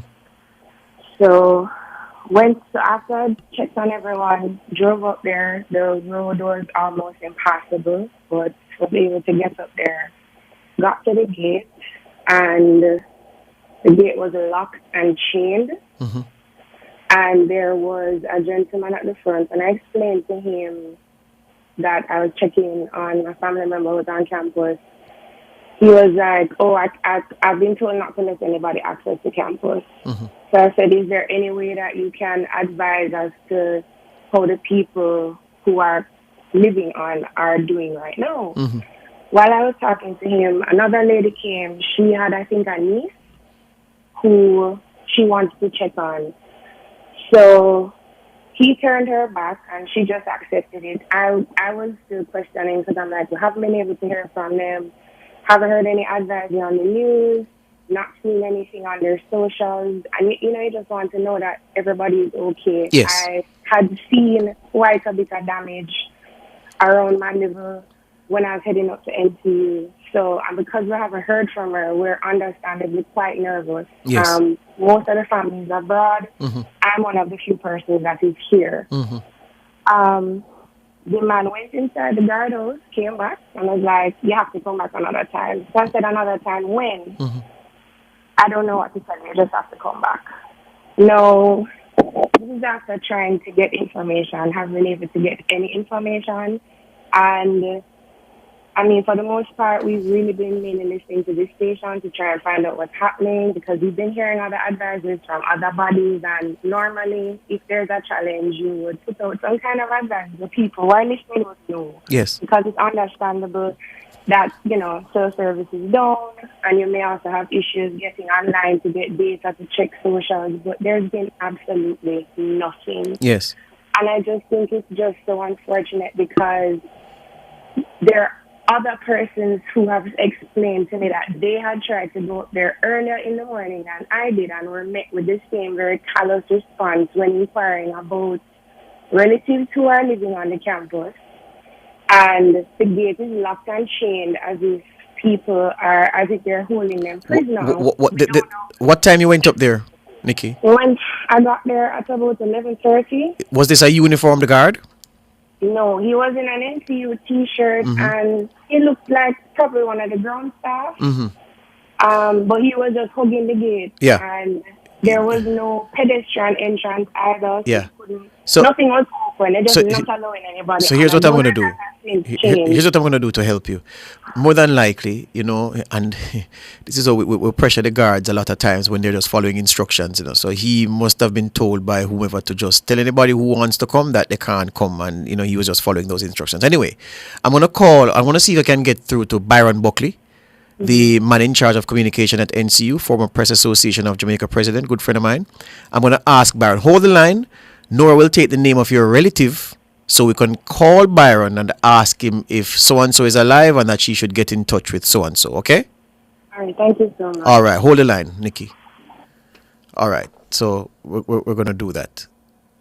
Peter is up next. Good morning, Peter. Peter? I'm not hearing Peter. Keisha, morning. Morning, how you doing? I am doing good. Yeah, and a blessed morning to all. You get the gas? I just today we get the gas. Gas never let know gas is hard. We tell you, you know, we tell you. At this morning, me get the gas, Judge. So you know cook yesterday? No, me say, Judge, I pay because I something bowl I've done out of the whole of the wholesale, them bread done, everything done. Everything you could have get, I could crack as them. Yeah. I understand, and I pay because I feel the beat. But I get me gas now, so I don't go cook. But Judge, me don't know, me don't see me can't do the cooking part, yes. But class, me still can't get to not even one of my family member in a St. Elizabeth. We're in Sainty. Alright, so my mom, she resides in a place called Kilmarnock. So that's when they go down Newmarket. You know the place where they go for water, we come up a year time? Right, so she's in the hills there. I have a cousin. She came out here for a funeral over the weekend. Yeah. She was supposed to leave on Wednesday, but you know, because of everything, yeah, she recanceled her flight for tomorrow. So my mom was residing with her for the time being. Yeah. But my sister is in the community also. My uncle, my brother, she can't get to none of them. Now my stepmother, she lives in Black River with my brothers them. She can't get through to none of them. Our sister that lives over in Treasure Beach, she cannot get to her either. Our sister that lives in the White House, she can't get through to her either. So our sister that lives in Clarendon, when I get through to her, but one of our church family that live overseas, yes, called me and tell me that she got some damage, you know, with her rooftop. Yeah. But she's with a church family, so me kind of feel, you know, a little bit better knowing that, you know, somebody give me an update on yes, her Clarendon, but nobody else. Here we can do then, Keisha. So let's start in St. Elizabeth. Let's start in Kilmarnock. You have the councillor's number for that division? God, no, I don't have it now because they stole my phone a few weeks back and everything gone already. All right, here's what we can do then. All right, Nora, I guess what you work for you know. I'm going to ask Nora to get to you the number for the councillor for that division, or a shelter manager in that area, because what you're trying to do is find somebody who can check on the people and give you some word. You know, yeah. At least I have about probably say about 17 persons in the community, and none of them, I guess, might be. I'm just saying that might be not because the signal probably digital. Yeah, man. The phone signal is shot for one Keisha, and then nobody now no charge because there's been no light nowhere. So I'm going to help you with the counselor or the shelter manager in that area. We have this master list that we got from Adpem with some shelter people. We have some numbers. So hold the line, and Nora will give. So we'll work out for you. All right. Thank you. Yeah, man. You're welcome. You see, listeners, these are the real things, you know. So it's not just simple that people don't have phone service to scroll through TikTok, you know. It's real thing. People can't find family. You heard Nikki's story. Most family overseas. This one relative studying at university can't hear from her. Go to the school. Can't drive from town all the way to Mandeville. Can't get let in on the compound. Doesn't know. Very anxious. You're not in the situation, so it's hard for you to appreciate. But you know, the empathy of being a human being can cause you to project and realize how anxious people are. You heard a man coming from Georgia this morning saying he can't get through to his family down there in South Manchester, and he's wondering what's happening. These are real things. This is beyond inconvenience of not having connection in a time like this, even as we ask people to be reasonable and patient as the authorities work to restore these services. Yeah? So it's not an easy situation. Yeah? It's not an easy situation. So oh boy. When you're in a situation where you cannot, as you would, without thinking, take up your phone, dial somebody, get through to them, shoot the breeze with them. You can't put a measure on how the absence of that, your inability to do that, what it has on your mental well-being. You hear Keisha say, she can't cook, she can't think about food and feeding her family that she have under her roof, because there are people outside of her household who she hasn't heard from, who she's anxious about. And there are people spread across multiple communities. St. Elizabeth, I think she said White House. White House is in Westmoreland on the border. Well, not about across the border. So, yeah, it you know, I see some of my friends in the chat from morning, you know. I'm not saying you're making light, because we have to take serious things make joke. That's what being Jamaican is. But I hope it's joke when I'm making some of the things I say, because we can't seriously be discounting and telling people who don't have power and connectivity that they must stop quarrel and just wait. You know, I know that you mean well, and if you run a joke or so, I'm not going to quarrel. But you know, please just make sure that we are empathizing. Bookman, good morning. Good morning, George. Yeah, man. Yeah, hear me clear? Clear, loud as a bell, my friend. Yeah, man. Yeah, me carry the two to my family, them now, you know. Where are they? They live out at St. Thomas, near to Portland side. Mm-hmm. But me talk to them early in the morning still. When's the morning? My nephew and my brother. Yeah? When's the morning? Yes, me talk to them early in the morning. So you haven't heard from them since Wednesday morning? And no tell me I try to call. Me call my brother, them me call me.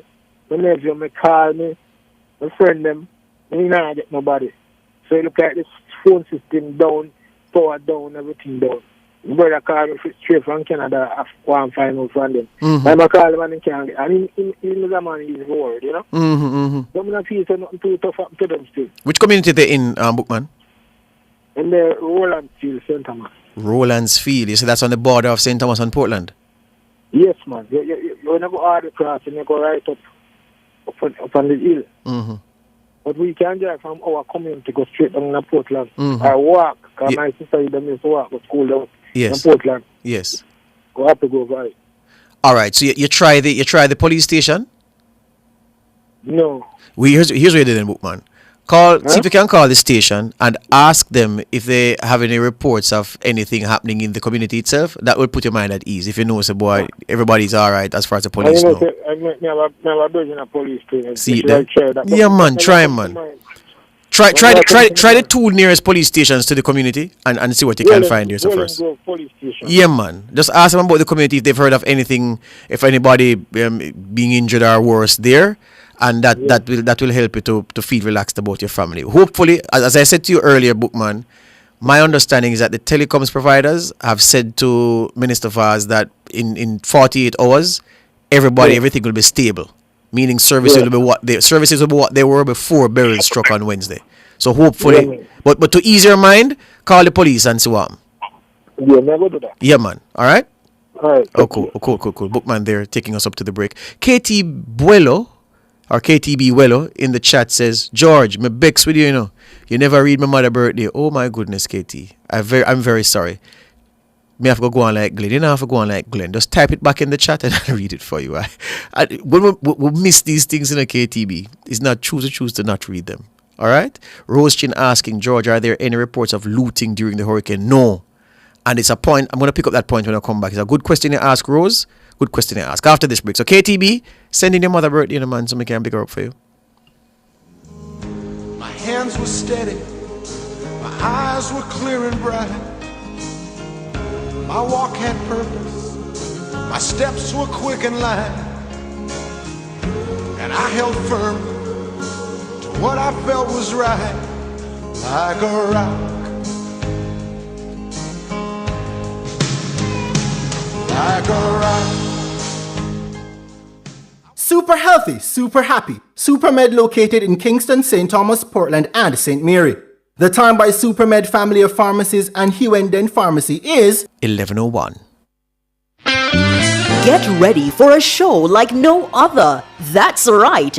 Every Sunday from 8:15 p.m. to 9:15 p.m., we're bringing you the Harvest Hour, only on Nationwide 90 FM. Join us as we dive into a soothing religious program created for your mind, body, and soul.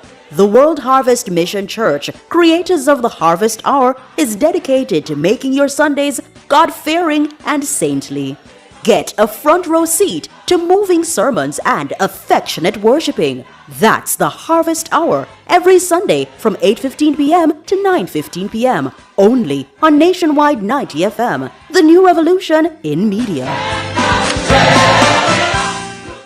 Come into the parlor, there's a welcome there for you. Welcome to the Mayor's Parlor with Desmond McKenzie. From 1 to 6 p.m. every Sunday, you'll now get more of your favorite vintage music. Put your head on my shoulder. Nationwide 90 FM will transform your Sunday into a musical time machine that will take you way back. Come with me. Let's go back in time. This magic moment.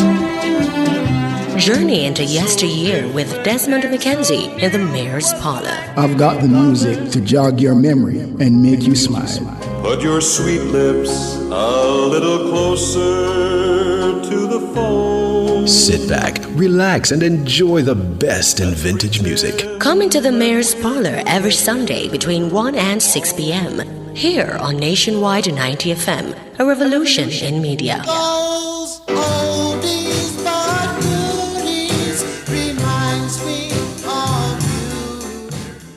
Our phone numbers are 630-9371, 630-9372, 630-9373, 630-9374, and 618-8255.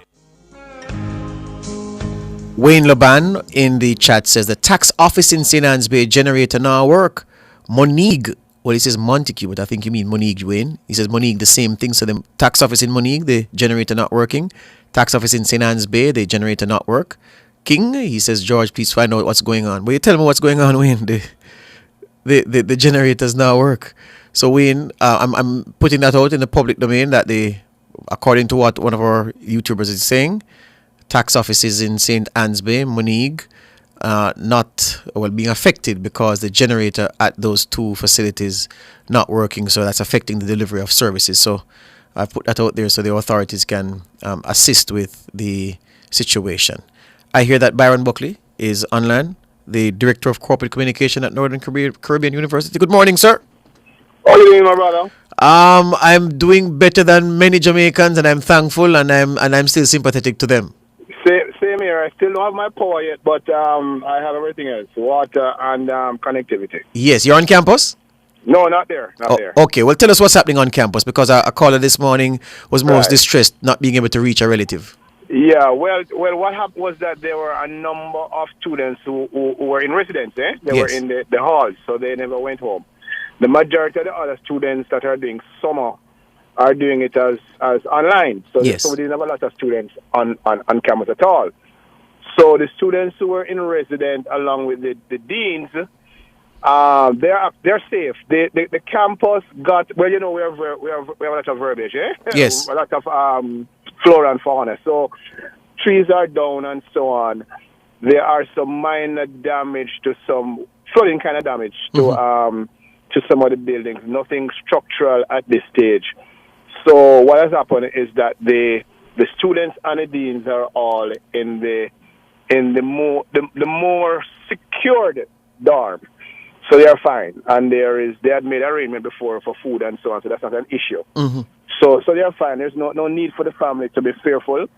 I don't have a difficulty if you want to share my number and ask families of students in residence to don't call me, WhatsApp me. Yes. On the number. Yes. And I can get information to them. But the students are fine. They're well, along with the deans. And what we're doing now, we're doing assessment with the campus cleanup team. We won't allow any visitors or even workers yet on campus until the cleanup team does a certain amount of preparatory work. All right, then we'll communicate to parents and workers when they can come on campus. That's not going to happen for this week. That's more like next week, because we're doing initial cleanup now. So you're still on lockdown while you clean with your internal team, then you open up. And the workers were advised from Tuesday that they are to work from home until further advice. So Yes. there are people who are working based on connectivity, availability. Yes. There are people who are working from home. So that is the status quo right now, that workers continue to work from home. Students who are doing summer 2 online can continue doing that once they can get through on the learner management system. And parents are assured that students and the children are okay, and we will communicate with them as best as possible. You can share do you want me to share? Yeah, man, you can share it, man. So it's 302-5687. 876-302-5687. Please, parents, make it be WhatsApp messages. Don't send me a voice. Well, it can be a voice note. Yeah, man. And, all right? But calling won't help. But calling won't help, because you tell him what's happening on the phone. Yeah, man. Excellent, excellent. Well, All right. Byron, stay safe, and thank you very much for responding. Yeah, man. Thanks. All right, that's Byron Buckley. He's the Director of Corporate Communication at Northern Caribbean University, past president of the Press Association of Jamaica, and a good man. He's shared his phone number. He says, for those who have family at NCU, you can send him a WhatsApp message, whether a voice note or a text. 876-302-5687. Text message or voice notes welcome. No calls to 876-302-5687. And he'll be more than happy to update you about your loved one on campus. And he says that everybody is okay. Everybody is okay. So I've been looking for KTB Wello's greeting and I found it. So KTB says, big up Mama Gloriana, such a phenomenal woman. I love you, mommy, from your wash belly. So this is the birthday greeting, KTB. All right. Happy birthday to Mama Gloriana. Coming from your son, KTB Weller, your wash belly. He says that you are a phenomenal woman and that he loves you. I love you, mommy. KTB, you sound like mommy still give you pocket money. Yeah. There you go. All right. So happy birthday, Mama Gloriana. KTB Wello sending those greetings to you. Roastin was saying to me, Nora, before you put the next caller on, that the looting and reports, we've not gotten one report of a looting incident. Not one report of a looting incident. And that's commendable for the work of the security forces and just people in general obeying the order to stay, obeying the curfew order in large measure. There was, though, were there 2 murders? Let me see. I'm checking this police statement I have. It says on Thursday, July 4, that was yesterday, at 10:35 a.m., a man was shot and killed as he cut a tree in his yard. And on the same morning, yesterday morning, less than 24 hours after burial passed, 69-year-old Donovan Simpson was at a bar when he was pounced upon and shot several times. So, and I understand that there was a situation on Wednesday during burial where a house was firebombed. Yes, in the storm in the corporate area. I don't have the location with me, but that happened. And boy, I don't know if lawless was a people. It looked like some of us. But that's part of the reason why they had the curfew in place. The curfew was intended to keep groups of people off the streets so that you don't band together and seek to exploit vulnerable businesses. Yes, so remember, under normal circumstances, a store is closed. There is likely to be a security guard posted on patrol or whatever. Now, in this emergency situation, the store is just locked up, people gone in them yard. On the road, in a group of friends, you go, mash up the people in them store, thief things. Now, you're going to have to deploy police to go and try intercept you. So you're effectively redirecting resources that could be used for emergency services in this disaster. So those are the things that the curfew is intended to cure, to keep people off the streets and to ensure that groups of people don't gather on the roads to think about and execute criminality. All right? Where do we go now? Who do we have? I'll tell you in a second. Right? So, yeah. Rose, we didn't get any reports of looting, thankfully. All right, so we're going to put through that. Philly, good morning, Philly. Hello.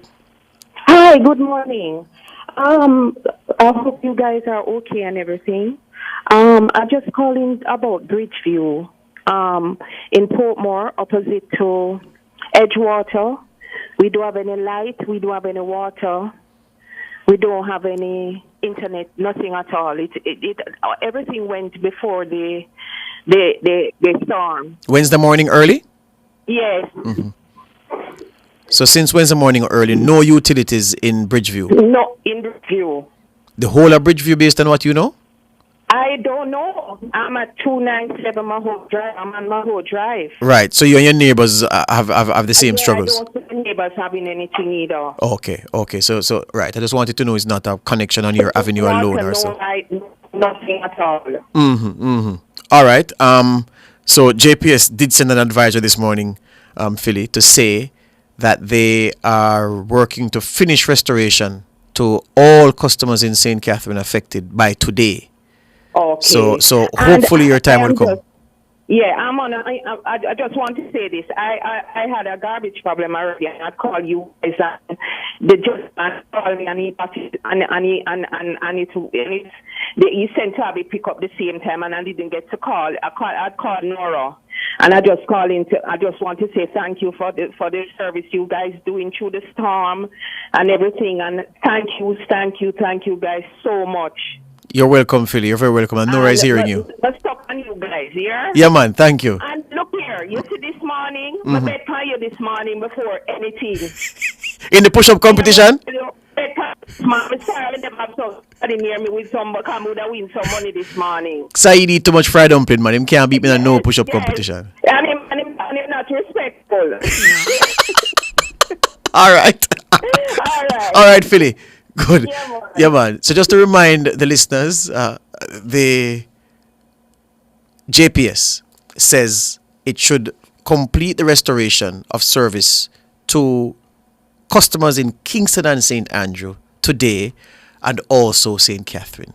In fact, the JPS says it's working hard to do that right across the island, except for Clarendon and St. Elizabeth. Those two parishes were not mentioned in the JPS release in any way, because the situation there is very, very bad, especially in the southern parts of both parishes. You can draw a line, plot a line from Clarendon through to Manchester and then St. Elizabeth.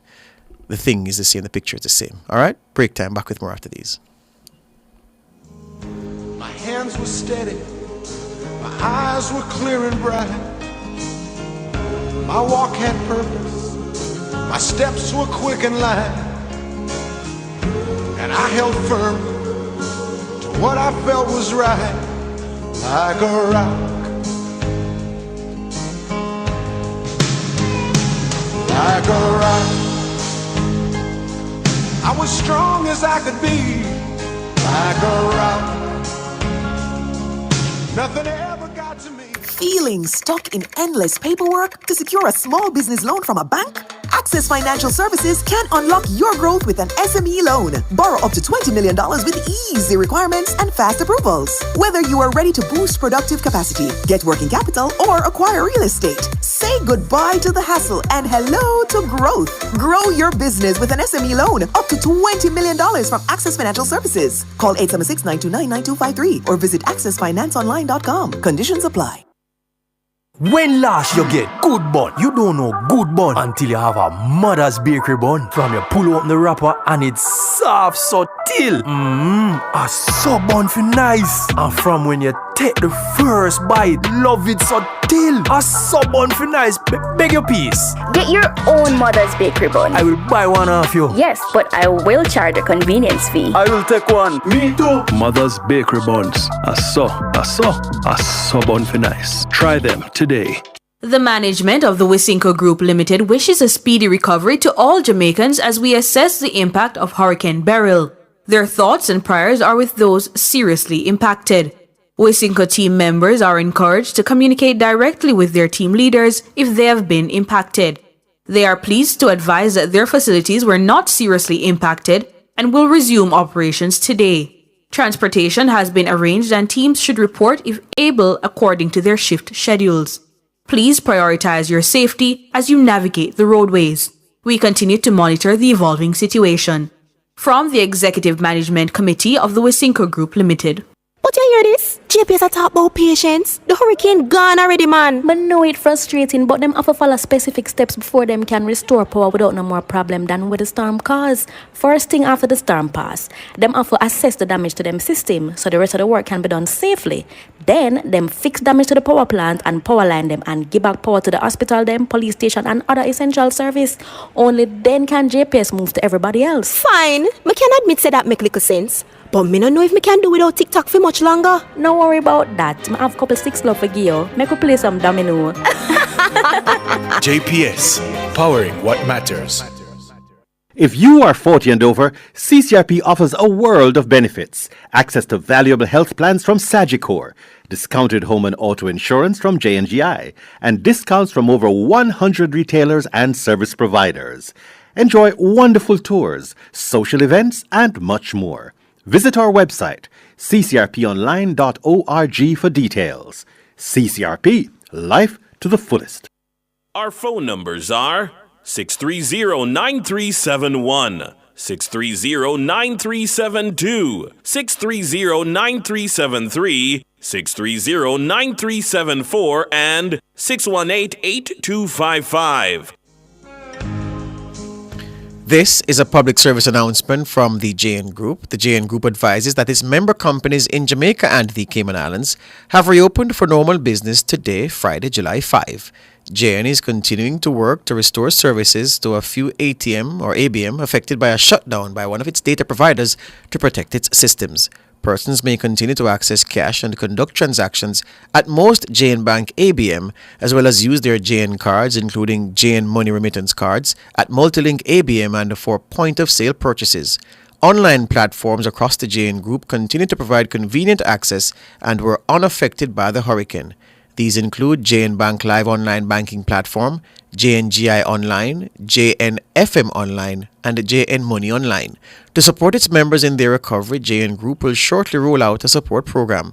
Details will be provided in upcoming days. JN wishes a speedy recovery for all Jamaica and the Cayman Islands. That was a public service announcement from the JN Group. Well, it appears, you see, I always tell the YouTube people, you know, the names that they use in the YouTube chat, I don't know. I don't know if you're a man or a woman, if you're a fish or a fowl. I don't know. You understand?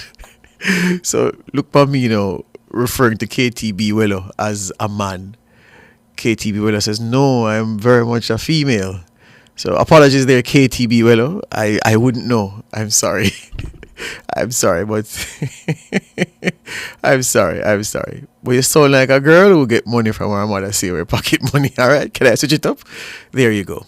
All right. Shauna Smith in the chat is asking, what about Eastern St. Thomas George with JPS? Let me read for you. Nora, what time did we get this statement from JPS? At about 9?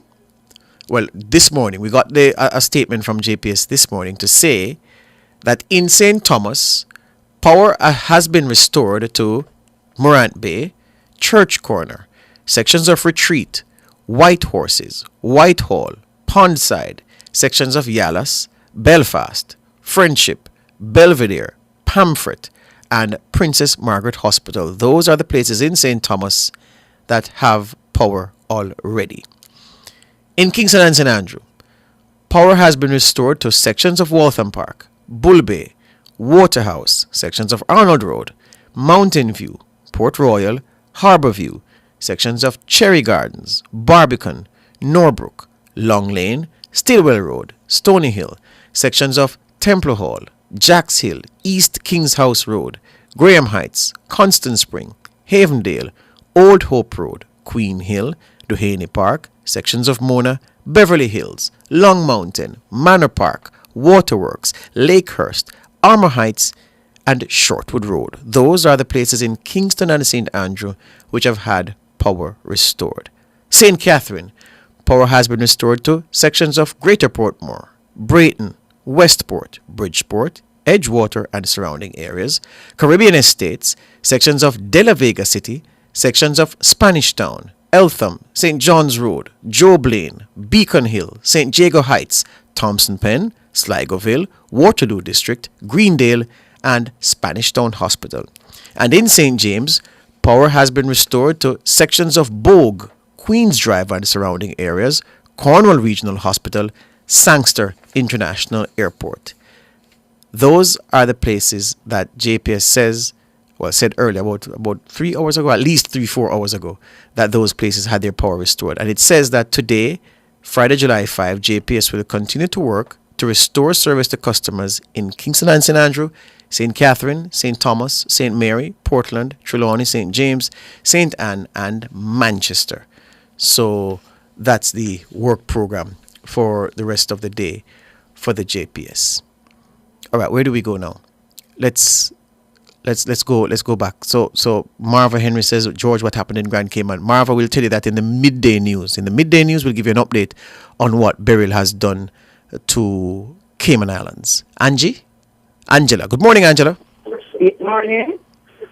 Morning, Angela. What's up? Yes, the light at Waltham Park will keep going on and off, on and off. Every minute it's going on and off, on and off. Oh. You don't have any light on Waltham Park Road. Public service not telling the truth. Well, they did though, Angela, say sections of Waltham Park. So they never said all of it. Every minute the light going on and off in Bay Farm on New York Avenue. Yes. Well, they're hearing you, Angela, so hopefully they'll send somebody to come look at it very, very quickly. The whole entire community. Every minute the light on and off, on and off, on and off. Every second it just on and off, on and off. Yes. Plugging out with things.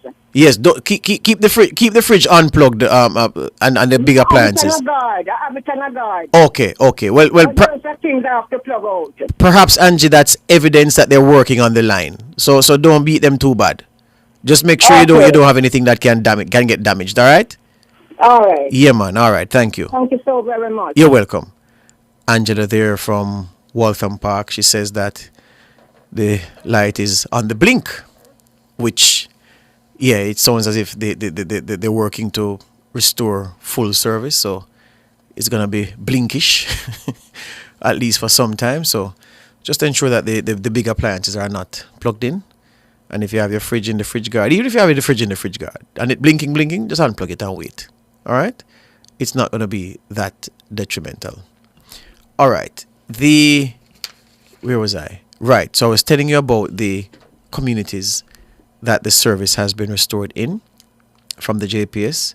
So St. Thomas, Kingston and St. Andrew, St. Catherine, St. James. Those are the 5 parishes that JPS lists communities that have already had service restored in. Trelawney, we understand from some of our callers that Trelawney is having a problem, but JPS did say to us that Trelawney would have gotten it before the morning was over. It's what now? 26 minutes going up to, 36 minutes, 35 minutes before midday. So perhaps in another 35 minutes, you'll get back your supply in Trelawney. Who's online? Carlene? Carlene, morning. Morning, George. How are you? I'm good. Nice. George, Golding Circle. Mm-hmm. It's across from the hospital going to Irving Gate, the townhouse complex. Yeah, man. We Know are it very out well. of light. You've not had it since when? 2 p.m. on the day. Mm-hmm. It's really a big ask. Mm-hmm. I would love to have my light, being that the university got back their light. Yes. I know we're not on the same grid, Yeah, but man. something got to be done. So I'm looking as you speak, Carlene, to see if anywhere near you has light. And yes, because there's sections of Mona, even though you're on the other side from Mona. Yeah, I got that notification as well. Yes, and so Mona has, Beverly Hills has, which is somewhere away from you, Long Mountains, just up there. And I gather that Yeah. Hope Patches got light last night as Yes, there's an Old Hope Road have light. But everywhere around you have light, Carlene. Old Hope Road have light. Mona well. have The light. UTEC has light. Yeah. Barbican have light.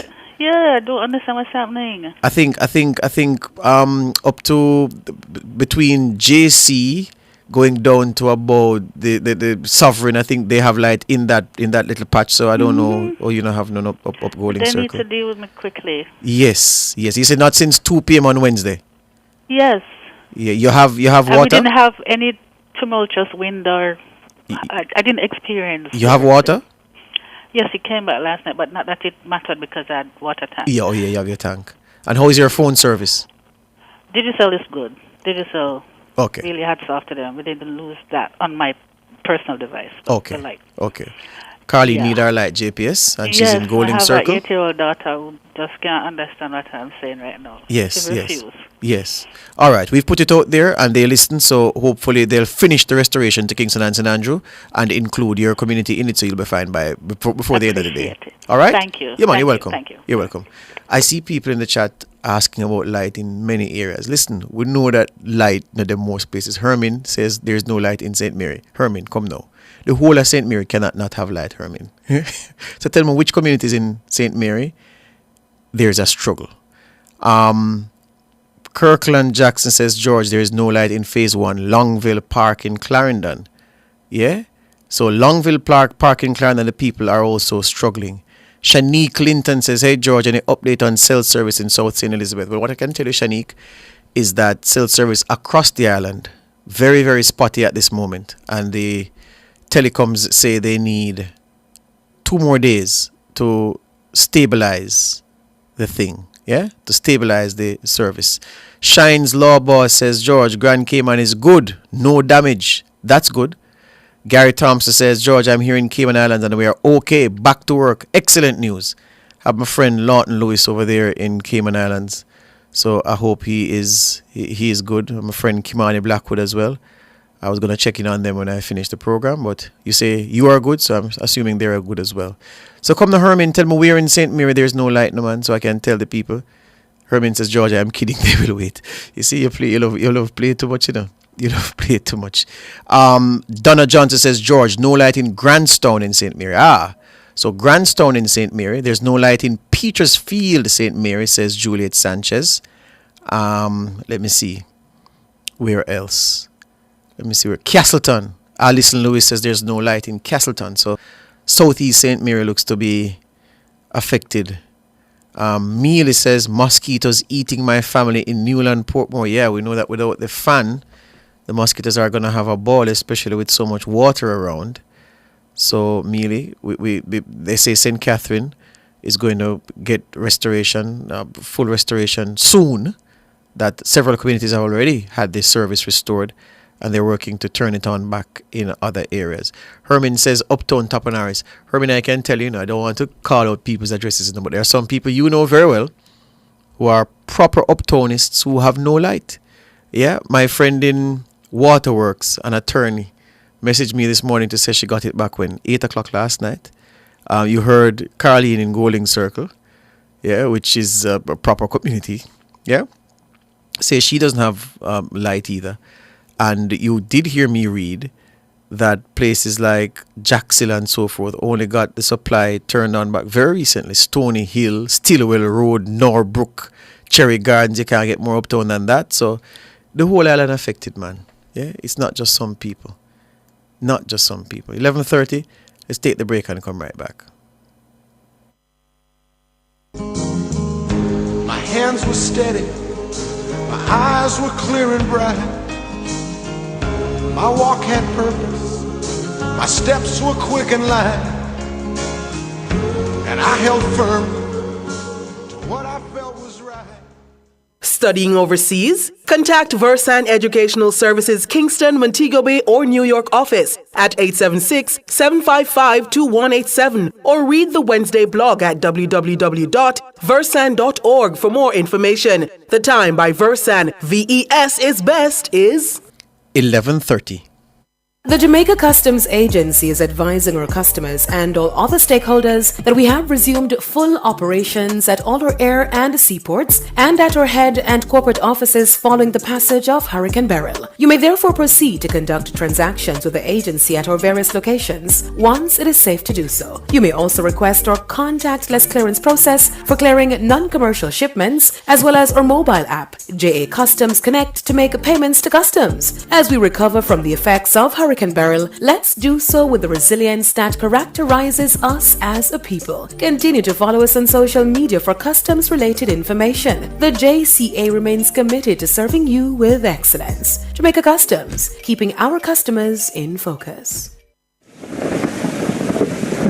The following hurricane tip is brought to you by Weather Shield Limited. Make sure that emergency cooking facilities such as coal stoves are in good working condition, as these may become necessary. The preceding hurricane tip was brought to you by Weather Shield Limited. Telephone 876-956-5286. Employees of Sutherland, Jamaica are being advised that regular business operations resume on Friday, July 5, across all 5 locations. Transportation services have been arranged. Contact your direct manager to confirm your individual work resumption schedule. Sutherland, Jamaica understands the challenges and disruptions caused by the recent hurricane and express our sincere appreciation for your patience and resilience during this time. One Team Sutherland. But you hear this? JPS talk about patience. The hurricane gone already, man. But know it frustrating, but them have to follow specific steps before them can restore power without no more problem than what the storm caused. First thing after the storm pass, them have to assess the damage to them system so the rest of the work can be done safely. Then them fix damage to the power plant and power line them and give back power to the hospital them, police station and other essential service. Only then can JPS move to everybody else. Fine. Me can admit say that make little sense. But me don't know if me can do without TikTok for much longer. No worry about that. I have a couple 6 love for you. Make we play some domino. JPS, powering what matters. Our phone numbers are 630-9371, 630-9372, 630-9373, 630-9374, and 618-8255. My hands were steady, my eyes were clear and bright. My walk had purpose, my steps were quick and light. Welcome back to Cliff Hughes Online. So the man who the program has been named eponymously for. You know that word, Cliff? Eponymous? You ever used it in your vocabulary? Your vocabulary is a big, Cliff. It's all right. So Cliff Hughes has just walked into the studio to tell me that he has been informed by one of his contacts in Manor Park. I did read that Manor Park is one of the communities that JPS said they restored electricity to in their media release earlier. Well, resident is saying no, Manor Park is still without power, and that there are wires all over the place blown down from Beryl. So Manor Park residents are saying, contrary to what the JPS is saying, that the power has been restored in that area. No, still no electricity in Manor Park. I tell you what, I just read something from my friend, another friend in Waterworks, who says that electricity came back 8 p.m. last night, and within 1 minute there was a big explosion, and light went on my road and 2 other roads. So in Waterworks, there are a few streets that have no power still. And she says, "Me, I dead." Well, you're gonna have to hang in there, you know. You're gonna have to hang in there. And there's something that I'm seeing in our news group. I won't tell you the name of the person who put it in, but this is evidence of the risk that the JPS workers, the contractors, face. Remember, JPS said, look, people, we have to do an assessment before we re-energize the lines. We can't just turn on power just so. Well, listen to this. Someone posted on, looks to be X, to say, my brother, a trained electrician, was electrocuted and died during a restoration exercise. He died leaving a new baby and a toddler. She says, make the people them do them job properly. Their lives are at risk. Your biggest concern is food spoiling and heat. One wrong step can kill them. You hear that? That's what someone just posted on X to say that their brother, a trained electrician out there working for the JPS to get you your power back, was electrocuted and died during the restoration exercise, leaving a new baby and a toddler. And she's saying, make the people do them job properly. Their lives are at risk. Your biggest concern is food spoiling and heat. One wrong step can kill them. Yeah, so I don't even know what to say. Carlene, you're back. Good morning. Yes, George, I'm telling you that JPS, just an update, I have a friend whose brother works. Their dispatcher team, there seem to be some transformer that is down and some down lines below Irving Gate going around. So they're actively there. So hopefully, just, giving some assurance to my neighbors that hopefully by the end of the day. You mean the transformer is down the Ben Ellison flat side or what? Yeah, okay. Around that side. Okay, yeah. Good, understood. All right, good. Good of you to call. So that's what they're working on, right? Yes, they're there now actively. All right, thank you for that. Thank you for that, Carlene. Yeah. So people, it's not just uptown that don't have that. It's not just downtown and country that don't have any light. Uptown don't have any electricity either. Yeah. And you heard what that woman said about her brother? Spare a thought for that. Joan is online. Good morning, Joan. Morning. I'm an update and garden. Because all the surrounding. Hold on, Joan. Joan's line is bad. I can't even complain because the cell service is not 100%. Joan, can I hear? Go again, Joan. Hello, Joan. Joan, see if you can move to a new location from where you are. Now, not picking up your signal so good. Joan? No, I'm not hearing Joan at all. I wanted to take your call, Joan, but I can't hear you.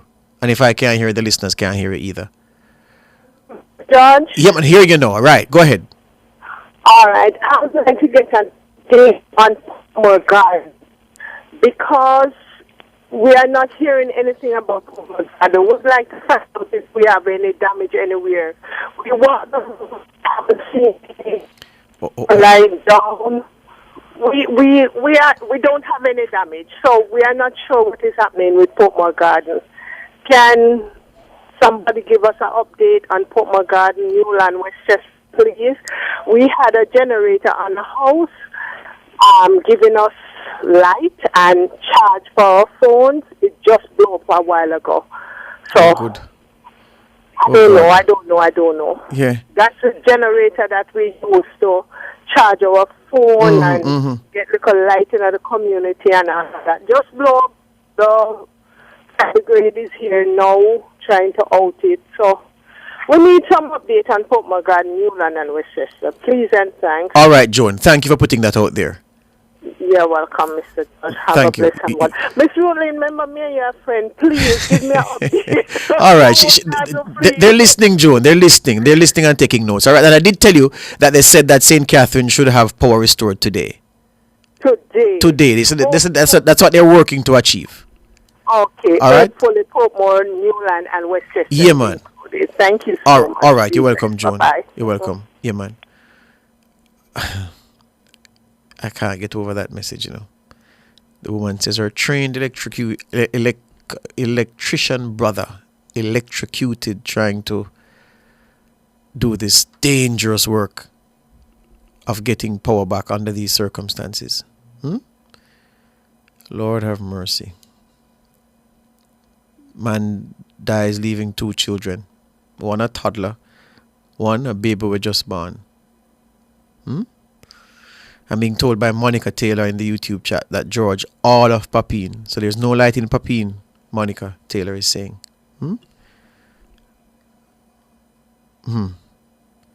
Margaret says JP is doing a good job. I got back light last night. I'm in Portmore. Looking for the other places. There's so many messages coming in from so many places to say that they don't have light. I saw somebody talking about Chapelton.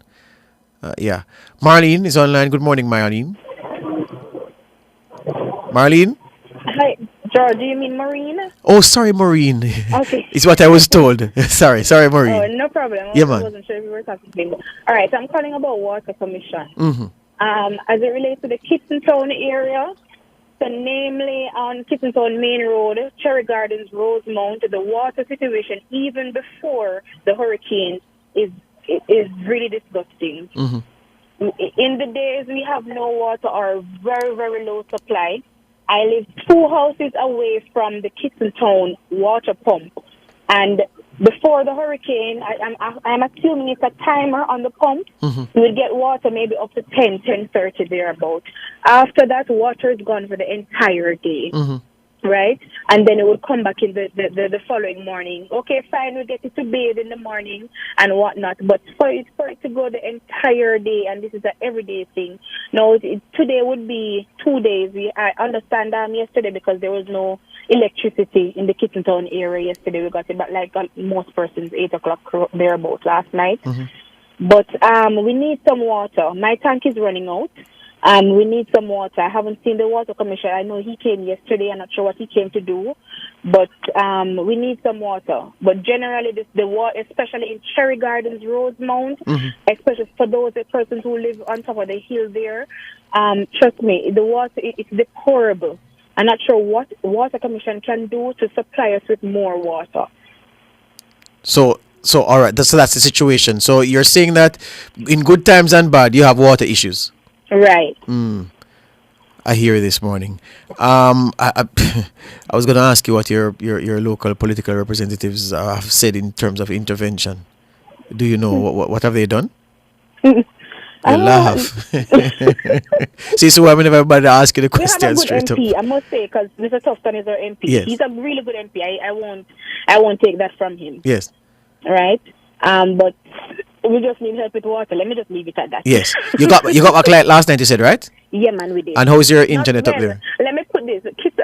Cherry Garden. Mhm. I know that some persons may get water, light from Old Harbor and some from different places. Yes. So for the persons up on the hill in Cherry Gardens, Rosemount, they're still out of electricity.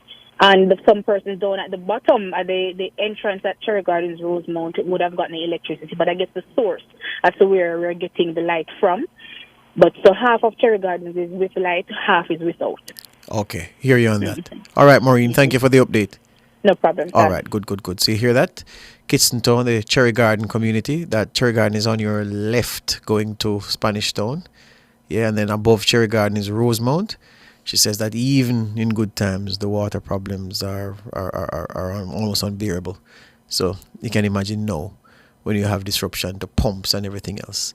I'm seeing, don't hear from my family. Maureen Khan says in the YouTube chat, says, I haven't heard from my family since the hurricane. And they live in Devon in Manchester. So Maureen Khan, her family, she's not been able to get in touch with them since burial on Wednesday. And she says they live in Devon in Manchester. Hope you can call some relatives, call your local government representative and ask them to check in and give you some update. Carkeen Heslop says no electricity in the Cooper's Hill area leading to Rock Hall. So way up in the hills, Cooper's Hill, Carkeen Heslop says no power. and the situation is the same. She says Cooper's Hill area leading up to Rock Hall, no power. Rose Chin is asking, is the place called Cherry Gardens? Yes, Rose. When I saw the sign, I had to stop and take a picture beside it. So yes, man, it's Cherry Garden, Kitson Town Main Road, in St. Catherine, in West Central St. Catherine, the constituency. There is a place called Cherry Garden, and they have a big proud sign at the front of the community. We're drifting to the break, so let's take it, the final break, and come back with more. This is Cliff Hughes Online. My hands were steady, my eyes were clear and bright. My walk had purpose, my steps were quick and light. And I held firm to what I felt was right, like a rock. Carmen's Collection and Furnitureland is having a summer sale. 40 to 50% off on all furniture. The time by Carmen's Collection and Furnitureland. Furnish your home Carmen's way is 11:45. The Office of the Information Commissioner, OIC, is Jamaica's data protection regulator. We're here to ensure large and small, public and private data controllers comply with the Data Protection Act. All data controllers must register with the OIC and process personal data in accordance with the law. Help us create a data-safe society for all. For more information, call us at 876-929-6952. Visit our website at oic.gov.jm. The OIC, your data, your rights protected. The management of the Wisynco Group Limited wishes a speedy recovery to all Jamaicans as we assess the impact of Hurricane Beryl. Their thoughts and prayers are with those seriously impacted.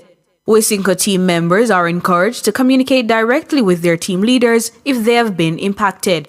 They are pleased to advise that their facilities were not seriously impacted and will resume operations today. Transportation has been arranged and teams should report if able according to their shift schedules. Please prioritize your safety as you navigate the roadways. We continue to monitor the evolving situation. From the Executive Management Committee of the Wisynco Group Limited. If you are 40 and over, CCRP offers a world of benefits. Access to valuable health plans from Sagicor, discounted home and auto insurance from J&GI, and discounts from over 100 retailers and service providers. Enjoy wonderful tours, social events, and much more. Visit our website, ccrponline.org for details. CCRP, life to the fullest. Our phone numbers are 630-9371, 630-9372, 630-9373, 630-9374, and 618-8255. My hands were steady, my eyes were clear. Welcome back to Cliff Hughes Online. I'm trying to find a comment that Opal Wallace says, "Hi George, my uncle is in Harrywatch in Manchester. No contact." So Opal Wallace, her uncle, she says, is in a place called Harrywatch in Manchester, and she hasn't been able to get in touch with him. So yeah, again, you need to try that route, Opal. Try to see if you can get the number for the local representatives on the ground. Call the police station and give them the uncle's name and ask them to check in. Yeah? And see if you can get some information that way. We go back to the lines. Felicia, good morning. Good morning. How are you? I am fine, and I say that with pride because so many people are not fine today, and my heart goes out to them. Okay, that's good. That's true. That's true. Well, I don't have any light. I'm in the Greater Portmore area. Mm-hmm. Yes, and what happened, the lady, she apologized to me and promised me so faithfully, Anyway, it didn't work. 2 trucks came to the area and said they would come back. They came and assessed and said they would come back, but they didn't come back. So we're out of, power. Help me with Greater Portmore, because guess what? No, because I know all the traditional communities like the back of my hand. But you see the 2 North, 2 East, something, me no so familiar. Okay, we're 2 East. Yeah, 2 East. So you said the 2 trucks came, did an assessment and said they'd come back, but they haven't returned. They haven't returned. I suspect you'll be near to getting light, because if they haven't returned, it means that it's not anything significant. So maybe it's just a turn on something. And they did say no, that the lines the lines are down. Yeah, the bird. Oh, I see. So you may be away out from getting. Oh, yes. I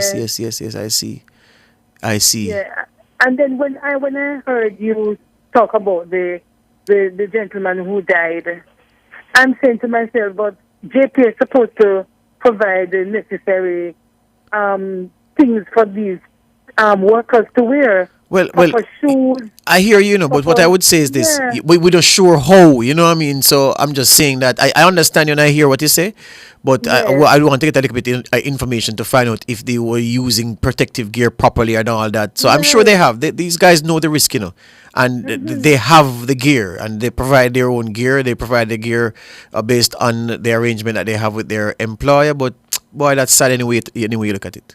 Oh my God. Yeah, man. It's so hurtful, man. Yep. Jeez, can you imagine? Boy, I tell you. Yes, Awful. You just have to be careful, Yeah, man. And show them wear the proper gears. Yeah, man. Anyway, thank you. You're welcome this morning, Mom. You're welcome. Yes, and I hope I'll get live today. I hope so too. You mentioned put more and so on. I think you'll get back light latest in the morning. But let's hope you get it back this evening. Latest in the morning, I think, based on what JPS is saying. All right? All right, cool. You too. Devon Sears in the chat says, George, Big Pond Main Road. That's Big Pond Main Road down Old Harbour side. He said it's now clear of water. The flood waters have receded. Well, it's gone, he says. Big Pond Main Road is now clear. That's what Devon Sears is saying. And I'm getting a message here from my friend in Eastern St. Andrew. Says, good morning, Mr. Davis.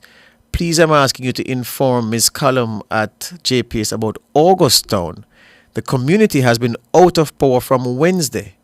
The community is at risk where crime and violence are concerned. A shop was burned down last night. Shots were fired also. And a utility pole is down, she says, at Silveria Drive. Silveria Drive, the utility pole is down in Augustown. And they've been without power since Wednesday. She says a crime has attended to the situation. A shop was burnt, was firebombed last night, shots fired in Augustown. I wonder if the same transformer that we were told down the road from Golding Circle, almost to go down to Ellison Flats, if that transformer is the one that gives power to Augustown. It may be. So maybe when they fix that, the power will be back in Augustown. Maybe, just maybe. Yeah? Cheryl Griffiths in the chat says, no contact with my father in nearby Malton. She says, Harry Watch, Devon, Malton, Robbins Hall, Coleyville, and nearby communities. Robbins Hall is fine, she says, just no light. But she says she can't get through to her father in Malton in Manchester, is what Cheryl Griffiths is saying. And I tell you, it's I can't imagine having a close relative, especially an elderly one, and can't get through to them right now. Horace Duffer says, George, there's a farm named Cherry Gardens long before those places between Grove Farms and Gutters. Yeah, man. Between Nightingale Grove and Bushy Park at the front there. Yeah, man. Cherry Gardens had 1 million cows back in the day and grass fields for days. I know it very well, Horace Duffus. Leon is online. Good morning, Leon. Morning, George. How are you? I'm good, Leon. How you do? All right, man. I'm here. I'm calling out of New York. Yeah, man. Talk to me. And I'm calling about South Manchester. Yes.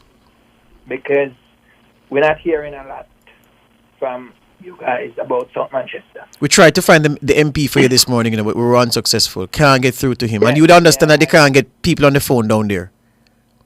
Yeah, we don't have no light. We can't hear from his family. Mm-hmm. So we're very concerned. Yes. But I'd suggest to you that the more pressing concern for South Manchester residents is the power. If they get the power back, I'm sure things will be back. Yeah. We know that, but the utility companies don't do a good job even before the hurricane in that part of the island. Still. Oh, why you say that? Imagine now. Why you say that? I was there in April. Yeah. And I lost power like 3 times for the little time I spent there. Mm-hmm. And it was minor stuff that they would come and do band-aid stuff every time I go. Yeah. Anyway, the MP, the Chinaman, I don't hear... Hold on, my friend. You can't call him so, man. Just say Mr. Chin, man. That's a Robert Mr. Chin. Chin, yeah. Yeah, I'm man. sorry, Mr. Chin, yeah. Mm-hmm. You know, and I know MP like him is like a backbencher, but in an emergency, he needs to get up front in the bench Yes. at this time. Yes. The people need to hear it, see him. So, you know, I hear when the gentleman call from, you know, that area too and talk about his house and stuff like that. So, hopefully, I'm just calling in too, and I hear a few people call from North Manchester and stuff. Mm-hmm. You know, but from the Alligator Pond area, the whole of that area get hit hard. Yeah, man, down there some mash up, man. Me hear say down there some mash up. Yeah. Mm-hmm. Yeah, right. And I know you know down there so well. Mm-hmm. Little Ochi and Yeah, man. Yeah, I man. hear it, you know. So we just need to get more, you know, help in that area here. The people who are supposed to represent us Yes. showing up. Yeah, man. Agree with you. All right. All right. All right, man. Thanks. You're welcome. Good to see you. All right, yeah, man. Good. There's a little place after you go south of Alligator Pond named Canoe Valley. I know most Jamaicans have never set foot there. It's like it's the end of Jamaica. The only place to go from Canoe Valley if you go right is in the water into the Caribbean Sea. I went around there because when I was working at NEPA, we had the manatees to feed. And we had done a community engagement in Alligator Pond. And the same day we said, well, you know, let's go to the manatees. And we went around there. It is, you know, I wonder how the residents down there, the few of them are somebody said, back of God. You know, people feel away when you say that, but literally it is. Canoe Valley is the edge of Jamaica. There's no more edge after that. And I'm thinking about the few residents down there now and how they're holding up. I hear we have Carl online. Good morning, Carl. Morning, Master. Yeah, you know, somebody asked me to check in on you today because they said they can't hear from you in the storm. How you do? Me have to big up, Master George. Yeah, man, may I hear you, man? I have to big up my counselor yesterday and come help with chop out the road. Come back out to Freetown there yesterday. And we don't have no light over Longville Park. But me all right, man. For sure. Yeah. How the area there stay though in terms of power lines and light poles and everything? Well, we not have none. I think we have one over 8 roundabout need to attend to, and we have 3 out right in front of Hyper right out there. So, but otherwise me have water because we have tank. But otherwise people not have. But you can't just look for yourself in times like this. Yes. And me have to dig up my counselor. Yesterday, remember nothing could I use my shit. Then tell the counselor name, no? Colin Cook. I thought you know, can you come from St. Catherine? I don't understand you. Carl, this is not a private conversation. You're talking to Jamaica. I tell you, say you're bad with me, George. Carl, you talk to Jamaica. You tell him the counselor name, the man. Sure. Yeah, Colin Cook, man. Yes. Yeah, yesterday and come spend roughly about 4 hours with you yesterday. Help chop out the road out of Freetown to go down. And him can use cutlass better than Cliff. And he can use cutlass better than the British citizen. I will know that you want me to go like They might take you long enough. No, me don't want you go this at all. Not today. Anyhow, George, me hear them on name out. Me hear them on the Prime Minister of England. If they can't find one job over the fee, it's a goal. Anyhow, we got at 12 o'clock. All right, Carl. All right, have a good day. All right, that's where we leave it. Remember, I think I need to remind, well, there's a public service announcement I'm going to read as the last thing, but there's, just to remind you, the communities I reported that the JPS says had their power supply restored. This was earlier today, you know. This was very early on this Friday. They were giving an update. So I think this was at 7 a.m., the communities I listed. So since then, I'm sure some more communities have had the power restored. All right? So a little bit of patience in this tough time. I mean, know it hard, but a little bit of patience. All NCB locations will reopen at 8:30 a.m. on July 5, 2024. Branches in Negril, Christiana, Santa Cruz, Junction, Brownstown, and Port Antonio will reopen at 9:30 a.m. or they reopen at 9:30 a.m. They'll close at 2:30 though, some with limited staff members. NCB customers are encouraged to use online banking, ABM, and the NCB mobile app for their banking needs where possible. NCB thanks its customers for their patience and understanding. Stay tuned to NCB's social media pages and this station for further updates. That was a public service announcement from National Commercial Bank. We break now for the Midday News. My hands were steady, my eyes were clear and bright. My walk had purpose, My steps were quick and light, and I held firm to what I felt was right, like a rock. Like a rock. I was strong as I could be, like a rock. Nothing ever got to me, like a rock. I was something to see, like a rock.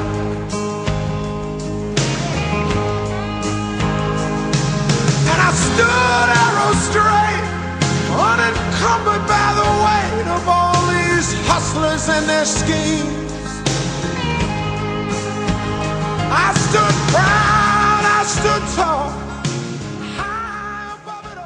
Nationwide 90 FM, continuing the tradition of fair, fearless, and factual reporting.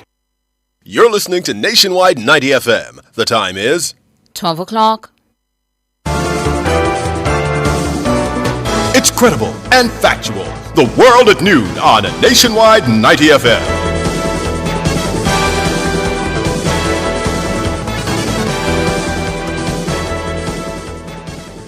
Good afternoon to you. I'm Tawna Thomas. Coming up in the Nationwide World at Noon for this afternoon, Friday, July 5, 2024.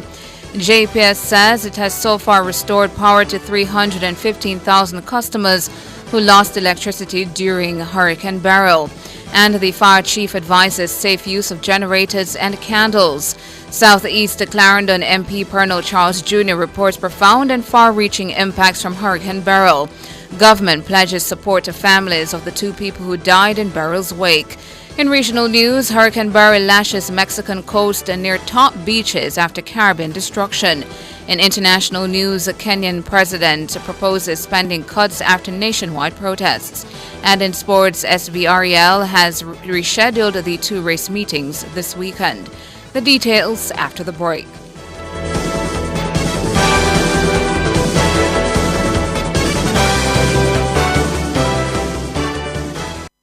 The Midday News is brought to you by Total Tools. We almost always have it.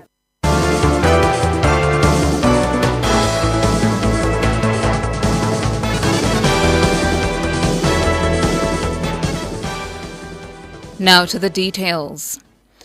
Light and Power Company Jamaica Public Service JPS says it has restored service to 80,000 customers across the island, predominantly in Kingston and St. Andrews, St. Catherine and St. Thomas.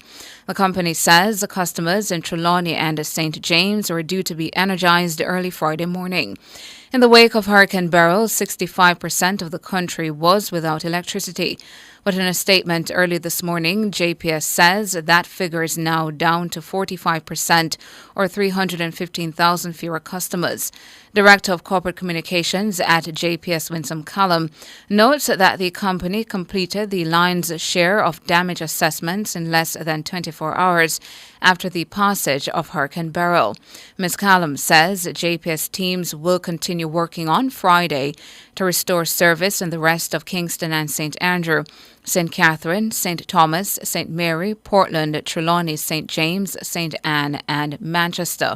JPS says it will continue to provide restoration updates and schedules on its social media channels at MyJPS Online and its WhatsApp channel. It says it is also accepting direct communication via email and text messages.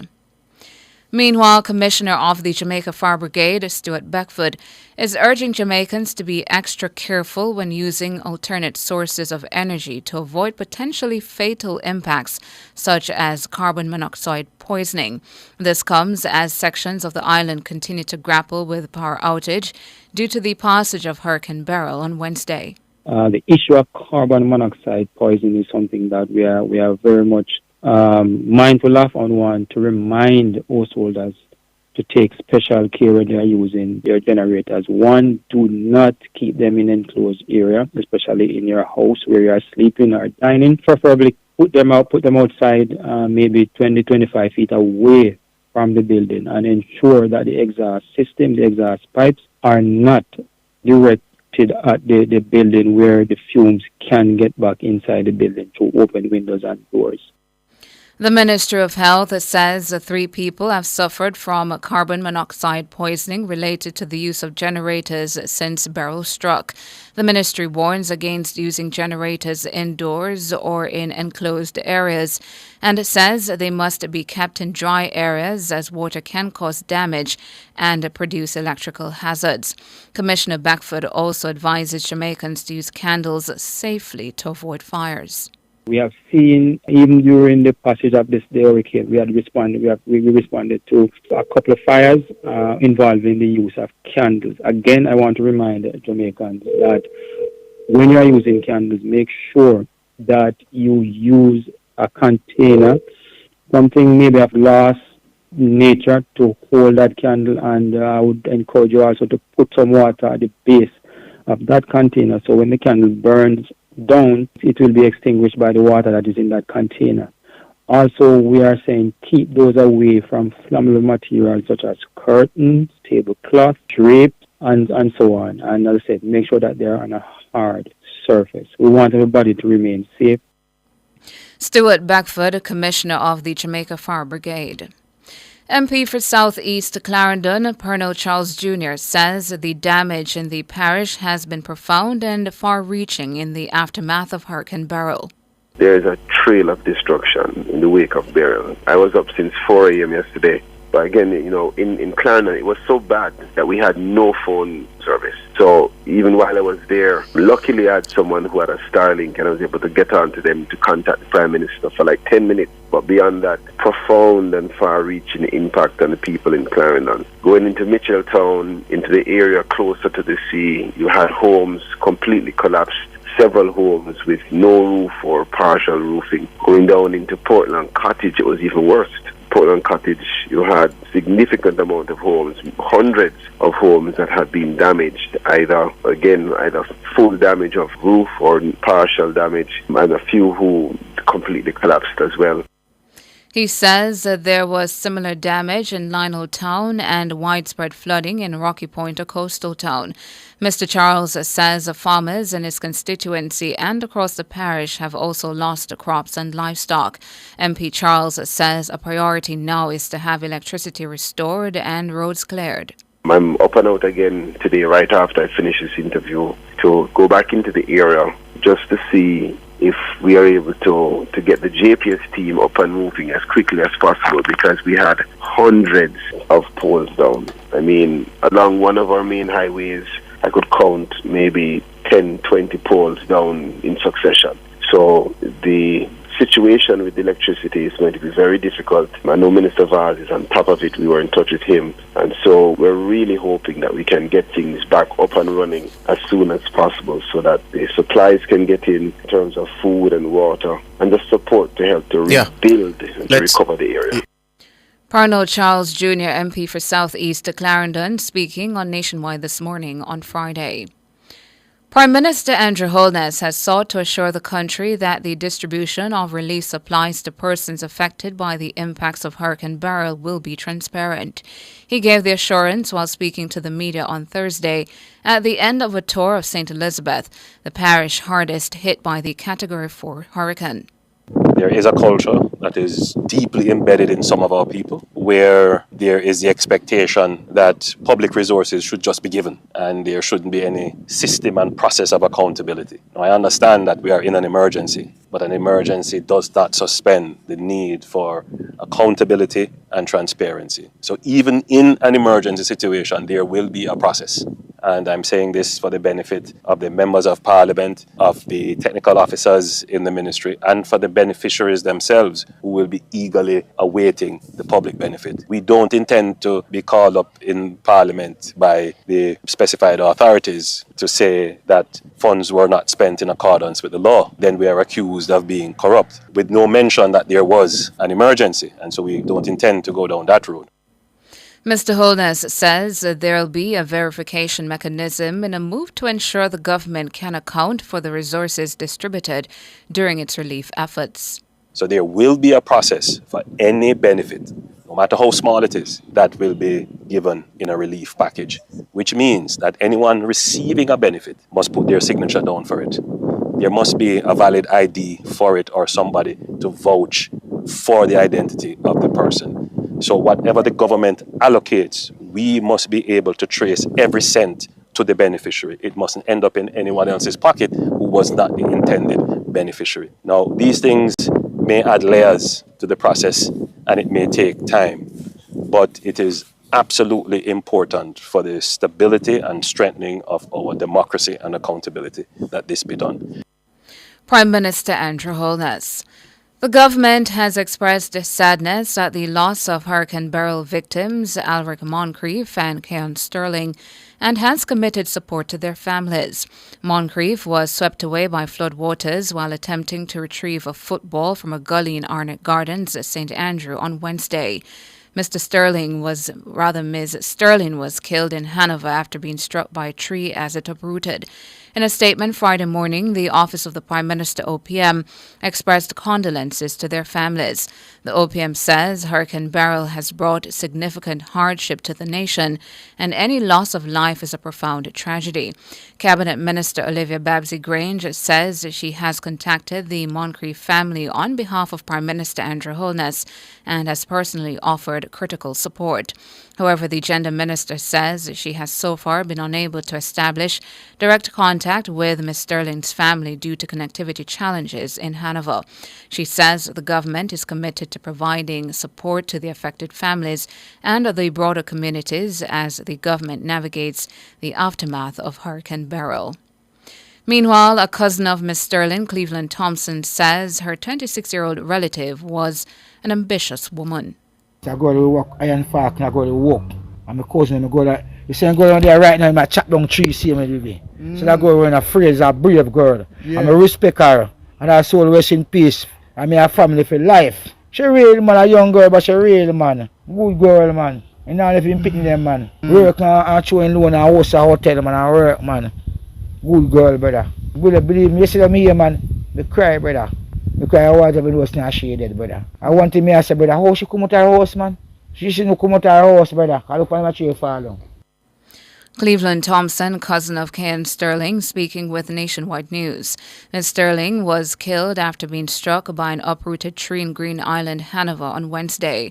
Reports are that windy conditions started shortly after 2 p.m. when Ms. Sterling, a hotel employee, lost internet service. She reportedly asked one of her sons to go and check what was happening. The son reportedly refused to go outside in the storm. However, at around 2:30 p.m., Ms. Sterling was decided to go by herself when she was struck. She died on the spot.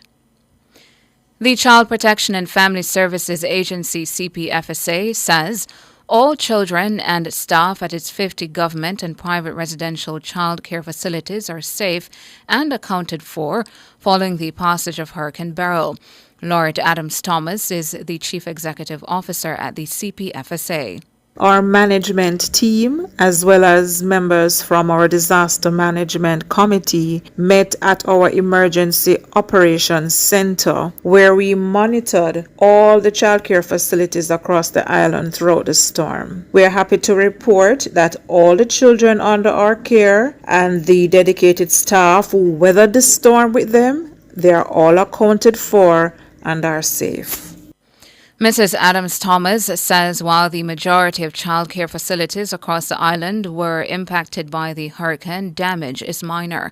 She says an assessment will be done to determine the extent of repairs needed. The vast majority of our childcare facilities are also okay and are only in need of minor repairs. We do, however, have one facility in the southern region which did see damage to the roof of the kitchen, the dining room, and to one of the dorms. The children were relocated safely to other dorms at the facility, and we are now seeking to secure mattresses to replace those that got wet in that dormitory. A damage assessment is currently being undertaken, and we are currently making plans to have the repairs effected as quickly as possible.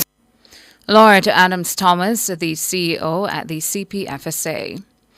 Police Commissioner Dr. Kevin Blake has praised the Jamaica Constabulary Force for its efforts through the passage and immediate aftermath of Hurricane Beryl.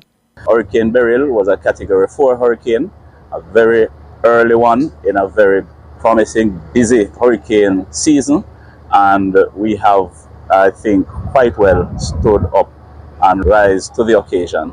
I know that we are ready and prepared to take on any challenges that come with the active season that we anticipate. There are lessons that we have learned, and we have to seize the opportunity every time when we have situations like these that we respond to, and so we will have a more comprehensive debrief so that it will inform our plan going forward into these other operations.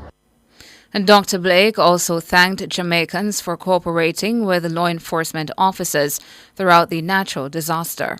I want to take the opportunity to thank the public at large whose effort and support in assisting us to keep you safe has been realized. Within the corporate area, we're seeing persons coming out from their homes, assisting in clearing debris, clearing roadways, and for persons who have supported and obeyed the curfew order that was in place in order to make the passage of this much easier. So I want to say thanks to the public. I want to give you assurance that the JCF will continue to do what is in all that is in its powers to ensure that our nation is safe, whether from man-made or natural disaster. Dr. Kevin Blake, Police Commissioner. The judiciary of Jamaica advises the public that due to the effects of Hurricane Beryl, all courts across the island remain closed today, Friday, July 5. It says comprehensive assessments of all court facilities are being conducted to evaluate any damage and to ensure that the premises are safe for the resumption of operations. Normal court operations are expected to resume on Monday, July 8, pending the outcome of the assessments and any necessary repairs. For further inquiries or updates about court matters, members of the public may contact respective court offices or the Court Administration Division at 876-613-8800. The Kingston Western Police have named 10 men as persons of interest. They say these men can assist with several investigations into various incidents in the division. Most of the men are from the Kingston 13 area. They are Rohan Tomlinson, otherwise called Popsy, and Samuel Grant, otherwise called Obi, both of Bentley Lane in Kingston 13. David Simmons, otherwise called Troy, and Kevin Bennett, otherwise called Jim Brown, and Chef, also from Kingston 13. The remaining 5 men are known only by their aliases. They are a man known only as Stephen and Thump Dem of Bentley Lane, a man known only as Imar of Browns Lane, another man known only as Rado, also of Browns Lane, a man known only as Cuban, and another man known only as Will. Rounding out the list is a man known only as Tuku. These persons are asked to report to the Denham Town Criminal Investigations Branch by 6 p.m. today, Friday, July 5. Anyone with information that can assist the police is asked to make contact with the Denham Town Criminal Investigations Branch at 948-6443. That's 948-6443, or Crime Stop at 311. Persons may also contact the Police 119 emergency number or the nearest police station. To regional and international news now. Regional news: Hurricane Beryl smashed into the Mexican coast near top beach destinations as a Category 2 storm on Friday, whipping palm trees with strong winds and dumping steady rain or heavy rain. The hurricane's course shifted over the Yucatan Peninsula, with maximum sustained winds dipping slightly to around 100 miles per hour as it reached the coastal resort town of Tulum. Among Mexico's top tourist destinations, the Yucatan is known for its white sand beaches, lush landscapes, and Mayan ruins. While the storm's center moving through Tulum resulted in slower winds and some downed tree branches, the U.S. National Hurricane Center forecast a dangerous storm surge and destructive waves in the surrounding area. International: Kenyan President William Ruto on Friday proposed spending cuts and additional borrowing in roughly equal measure to fill a nearly $2.7 billion budget hole caused by his withdrawal of planned tax hikes in the face of nationwide protests. Ruto scrapped the finance bill containing the tax increases in response to mass youth-led demonstrations that have created the biggest crisis of his 2-year-old presidency. At least 39 people were killed in clashes with the police, and some demonstrators briefly stormed Parliament last week. In a televised address, Ruto said he would ask Parliament for spending cuts totaling 177 billion Kenyan shillings, or $1.38 billion US for the fiscal year that began this month.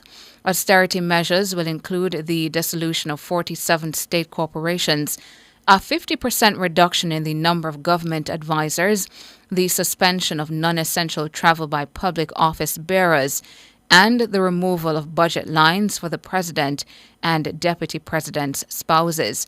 He says the government would increase borrowing by about 169 billion Kenyan shillings, which is roughly $1.37 billion US. The president has been caught between the demands of lenders such as the International Monetary Fund to cut deficits and a hard-pressed population reeling from rising living costs. And that's it for the local, regional, and international news at 12. Up next, sports.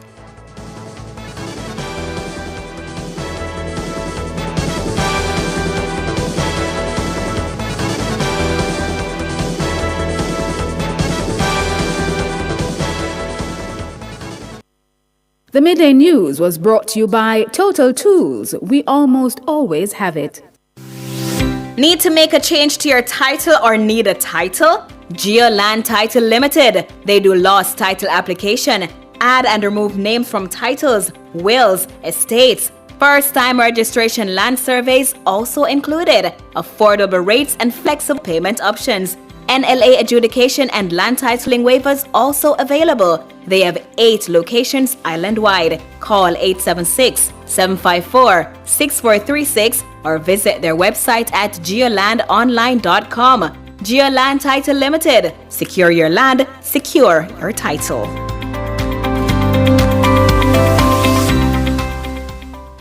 The management of the Wisynco Group Limited wishes a speedy recovery to all Jamaicans as we assess the impact of Hurricane Beryl. Their thoughts and prayers are with those seriously impacted. Wisynco team members are encouraged to communicate directly with their team leaders if they have been impacted. They are pleased to advise that their facilities were not seriously impacted and will resume operations today. Transportation has been arranged and teams should report if able according to their shift schedules. Please prioritize your safety as you navigate the roadways. We continue to monitor the evolving situation. From the Executive Management Committee of the Wisynco Group Limited. From the Nationwide News Network, comprehensive, up-to-the-minute local and international sports news, this is the Nationwide Sports at Noon. Hello, good afternoon, and welcome to your midday sports report here on Nationwide 90 FM. I'm Wayne Walker. The 3-day warm-up match between West Indies and first-class County 11 ended in a predictable draw at Beckingham in England today, chasing 163 to win. On the rain-affected third day, the County 11 were 30 for 2 when play was called off. Jamal Richards, 6, and Harry Singh, who failed to score, the batsmen dismissed. Hamza Sheikh was unbeaten on 17 and Bertie Foreman 2 not out. Resuming on 52 for 2, the West Indies declared their second innings on 196 for 5. Alec Athanaze was unbeaten on 6-6. Joshua De Silva not out 51 and Mikael Louis, he made 28. Final scores: West Indies are 339 and 196 for 5 declared. The County 11 373 for 4 declared and 30 for 2. The West Indies will face England in the first of 3 test matches, the first one starting on July 10 at Lord's. Kishane Thompson's 9.77 seconds to win the men's 100 meters final at the National Championships makes him the joint 9th fastest man over the distance. The other is Kenya's Ferdinand Omanyala. Thompson is also the 4th fastest Jamaican over 100 meters. Only Usain Bolt's world record of 9.58, Johan Blake's 9.69, and Asafa Powell 9.72 are Jamaican times faster than his. Speaking on Bailey running things, double Olympic gold medalist Donovan Bailey says Thompson could go faster at the Paris Olympic Games. Oblique Seville was out and he was running. And Kishane ran past him like he was in the stands, dude, and then shut it down. So I'm saying to you that this kid has the ability, and I'm telling you this now, he has the ability to run 9.6 in Paris, and that would not surprise me. There's no chance that Stephen Francis will have his athletes peaking for the Jamaican trials. There is no chance. In my career, Dan never had me peaking at trials, ever. I believe that he had Kishane training through the trials. I don't think that he has him ready yet. I don't think that's the ready Kishane Thompson. I think he's going to have the ready Kishane Thompson in Paris. Bailey says Stephen A. Smith and Shannon Sharp may have awoken a sleeping giant with their comments on their podcast. This USA rival versus Jamaica rivalry, all of that stuff, and I saw Stephen A. Smith and Shannon Sharp, letting the world know that the competition between America and Jamaica, it was done because of how Noah Lyles and Bednarik and Arian Knighton performed in the U.S. that it was over. But my man, you got to understand, as a culture, you just need to go to Jamaica to actually understand it. And the last thing you want to do is light that fire, because although you have 350 million people versus 3 million people, and your idea is that we're fighting with just sticks, you got another thing coming. Donovan Bailey. Two-time 100 meters hurdles world champion, the reigning champion that is as well, Danielle Williams says fitness was the key to her performance at the recent national championships, which helped her to book a seat on the plane to her first ever Olympic Games. Williams posted 12.53 seconds for second in the final. The 31-year-old believes she could have gone faster. Well, I've been injury-free this year, so give God thanks for that as well. Previous years I've had to miss a good portion of training because I was dealing with injuries. So I've managed to keep the injuries to a minimum this year. That has helped me to consistently train, and that is the result. I mean, honestly, I thought I'd run a bit faster. Everything indicated that I would be in 12.3, low 12.4 shapes. I thought I'd run a bit faster. But again, there's still a lot more work to do. The last 3 hurdles are still not what I'd like them to be, but I'm confident that I'll get it right come Olympics. Williams says she continues to be encouraged by her fans. Thanks for the support. I will see you all the time. It really keeps us going when you're encouraging us, because the road is hard, it's lonely, and it gets dark. And so we're really encouraged when we see everybody coming out and showing us the support, and that we're appreciated. Daniel Williams. Chairman of Supreme Ventures Racing and Entertainment Limited, SVREL, Solomon Sharp, says they experienced minor damage to the premises at Caymanas Park during the passage of Hurricane Beryl. Sharp says they are continuing their cleanup exercise. Mother Nature came for some of its trees and some of its branches, but we have pruned up all the trees and slowly but surely getting the place together. The racetrack surface held up immaculately. Well, we all know that with the kind of surface that we have had and the kind of preparations that we have put it through over the years, that when we get good rainfall, it actually stands up well to that. With the winds that we got, we lost some rails. They were strewn all over the place. However, the team quickly got that started yesterday by 11 a.m. SVREL has rescheduled the 2 race meetings, so Saturday and Sunday. The race meeting that was scheduled for Saturday, the St. Ledger Day, will be run on Sunday, while the race meeting that was scheduled for Sunday will be run on Monday. Sharp says the dates were rescheduled to give everyone the best race experience. The circumstances in which the horses missed exercise on Wednesday morning and what the trainers would need to do to risk mitigate against that. No exercise on Thursday. We decided to just ensure that we gave them an extra day. The St. Ledger race is a very important part of the Triple Crown, and that extra day of exercise in between the preparation would have done them well. They had missed that day. Under the circumstances in which they have missed that day, it would have been a little bit more difficult for them. But we're very sensitive to everybody across the length and breadth of Jamaica, and we know that there would have been some devastation, especially for our good friends over in St. Elizabeth. One OTB that has been around forever, Charles OTB in Mandeville, suffered extensive damage. So we wanted to also give our ecosystem a chance to get back on their feet, so to speak. That's Solomon Sharp. Defending champions Argentina, well, they're through to the semi-finals of the Copa America football tournament in the USA. They came through a 4-2 on penalties last night over Ecuador, and the game was played in Texas. The Argentines took the lead on minute 35 through Lisandro Martinez, but the Ecuadorians there equalized in the 90 plus 1 minute through Kevin Rodriguez. The Argentines they were almost perfect from the spot. The only man missing was Leo Messi, and it was a good game again from Emi Martinez, the Aston Villa star goalkeeper who saved the first two Ecuador penalties. And Argentina's opponent in the semi-finals will be known today when Venezuela takes on Canada.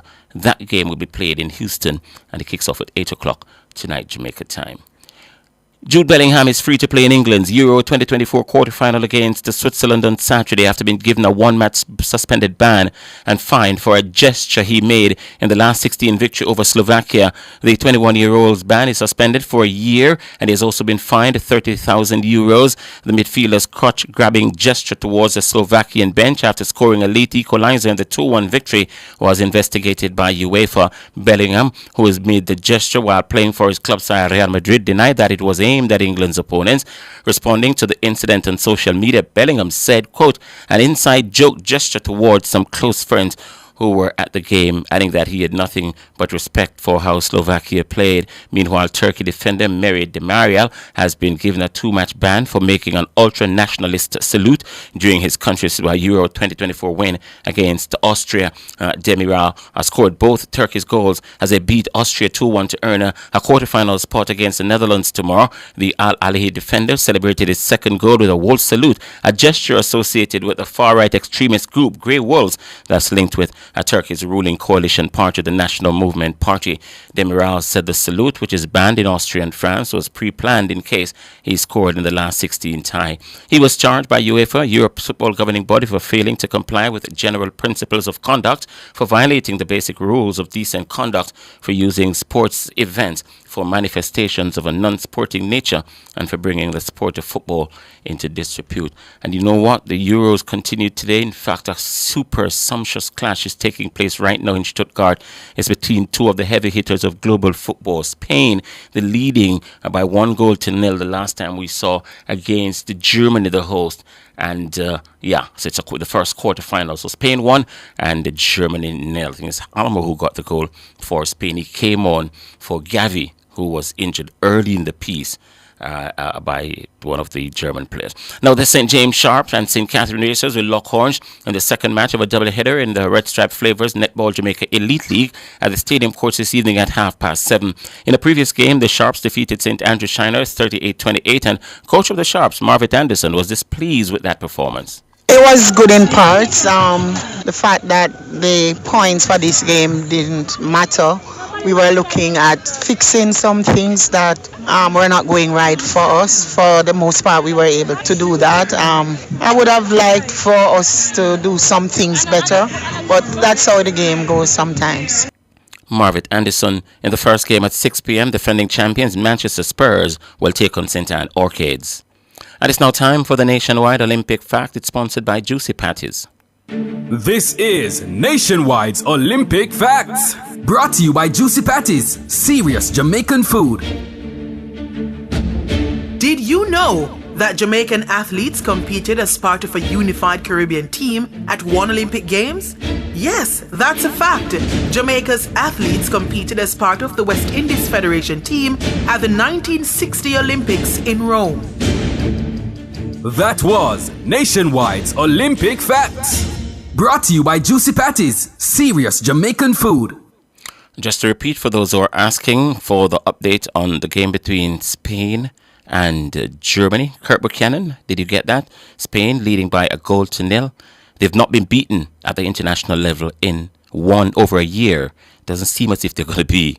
They really look awfully difficult to defeat at this tournament. But let's see how it goes. They lead by 1-0 over Germany. Remember, coming up at 2 o'clock, it's Portugal, Ronaldo against, guess who? Kili, Mbappe, France. Portugal, France at 2. The Euros are really, really now cooking on gas. All right, that pretty much will do it for your midday sports report here on Nationwide 90 FM. Sports is going to be back on this station at 5:25 this afternoon. Until then, I'm Wayne Walker. Enjoy the rest of the afternoon.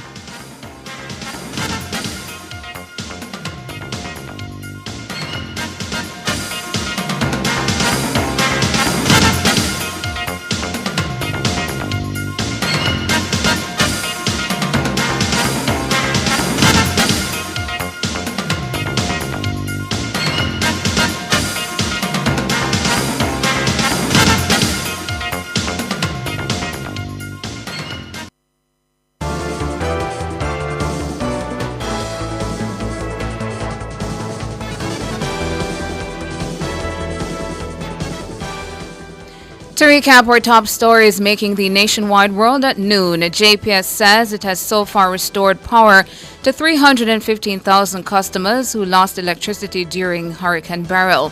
And the fire chief is advising about safe use of generators and candles. Southeast Clarendon MP Colonel Charles Jr. reports profound and far-reaching impacts from Hurricane Beryl.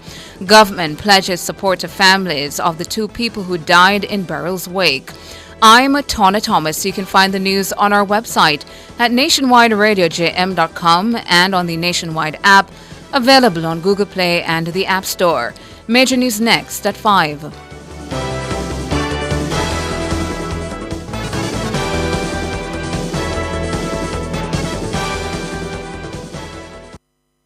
Jamaica's economy is in the best shape ever. Everybody yard and abroad talk about it. Your government is investing in our hospitals, parks, community clinics, roads, and water infrastructure. The time by the Office of the Prime Minister is 12:35. The Jamaica Customs Agency is advising our customers and all other stakeholders that we have resumed full operations at all our air and seaports and at our head and corporate offices following the passage of Hurricane Beryl. You may therefore proceed to conduct transactions with the agency at our various locations once it is safe to do so. You may also request our contactless clearance process for clearing non-commercial shipments, as well as our mobile app, JA Customs Connect, to make payments to customs. As we recover from the effects of Hurricane Beryl, let's do so with the resilience that characterizes us as a people. Continue to follow us on social media for customs-related information. The JCA remains committed to serving you with excellence. Jamaica Customs, keeping our customers in focus. Our phone numbers are 630-9371, 630-9372, 630-9373, 630-9374, and 618-8255. My hands were steady, my eyes were clear and bright. All right, 12:36 on this Friday afternoon, Friday, July 5, 2024. We continue Cliff Hughes Online all the way up to 1 o'clock. We have some more time to engage with you and to update you on what's happening on the streets. I have an update from the NWC to read, but I'm going to do some public service announcements first because Sagicor Group, well, this is a public service announcement from Sagicor Group. Sagicor Group wishes to advise that they've resumed regular working hours at their head office and all subsidiaries and branches island-wide except at their Sagicor Bank branch in Black River, which will remain closed until Monday, July 8. Please remember you can utilize Sagicor's ABM and online platforms including e-banking and client web. Sagicor says its client support center is always accessible at 888 Sagicor. 888 Sagicor. Sagicor Group thanks all Jamaica for its continued trust and support and says stay safe. That was a public service announcement from Sagicor Group. Another one, this is a public service announcement from JN Group. JN Group advises that its member companies in Jamaica and the Cayman Islands have reopened for normal business today, July 5. JN is continuing work to restore service to a few ABM affected by a shutdown by one of its data providers to protect its systems. Persons may continue to access cash and conduct transactions at most JN Bank ABM as well as use their JN cards, including JN Money Remittance cards, at Multilink ABM and point-of-sale purchases. Online platforms across the JN Group continue to provide convenient access and were unaffected by the hurricane. These include JN Bank Live online banking platform, JNGI Online, JNFM Online, and the JN Money Online. To support its members in their recovery, JN Group will shortly roll out a support program. Details will be provided in upcoming days. JN wishes a speedy recovery for all Jamaica and the Cayman Islands. That was a public service announcement from JN Group. And another one. This is a public service announcement from the Transport Authority. The Transport Authority wishes to advise the public that due to power outages and no internet access following the passage of Hurricane Beryl, the following offices are closed for the day. Northern Regional Office, that's at Tower Isle, the Portland Satellite Office, the Western Regional Office in Montego Bay, the Savlamar Satellite Office, the Southern Regional Office in Mandeville, and the Swansea Satellite Office in Clarendon. These offices will reopen to the public for regular business at 8:30 a.m. on Monday, July 8. Customers may reach the Transport Authority at 876-926-8912, 876-618-0959, or WhatsApp at 876-279-8515. That was an important announcement from the Transport Authority. All right, so let's go. Let's tell you about the National Water Commission and what they've said in their bulletin shared not too long ago. And let me access it right here. It says, the National Water Commission is pleased to report that customers in Portmore, Spanish Town and its environs should soon be experiencing gradual restoration of their water supply service as the network currently recharges. Full resumption of water supply is expected, NWC says, by late afternoon. The NWC says it has successfully restarted operations at the Spanish Town, Green Acres, Eastern Headworks Wells, Little Greendale, Waterloo, and the Friendship facilities in St. Catherine, and they continue remedial work at other facilities.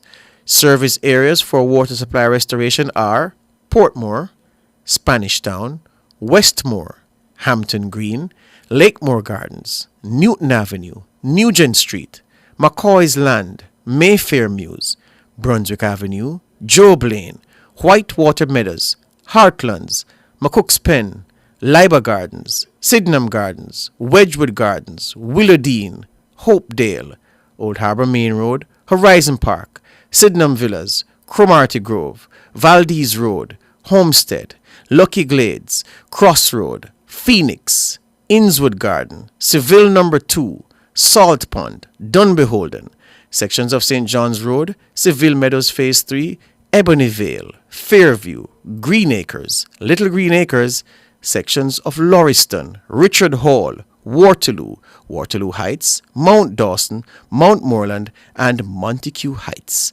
The NWC appreciates the patience and understanding of its valued customers as it works assiduously to restore regular water supply after the passage of Hurricane Beryl. Now, that's a statement the NWC sent to the media moments ago, talking about the gradual restoration of water supply in sections of St. Catherine. So a clutch of St. Catherine communities without water are set to get their supply turned back on by late afternoon. It's not my promise, on me says so, NWC says so.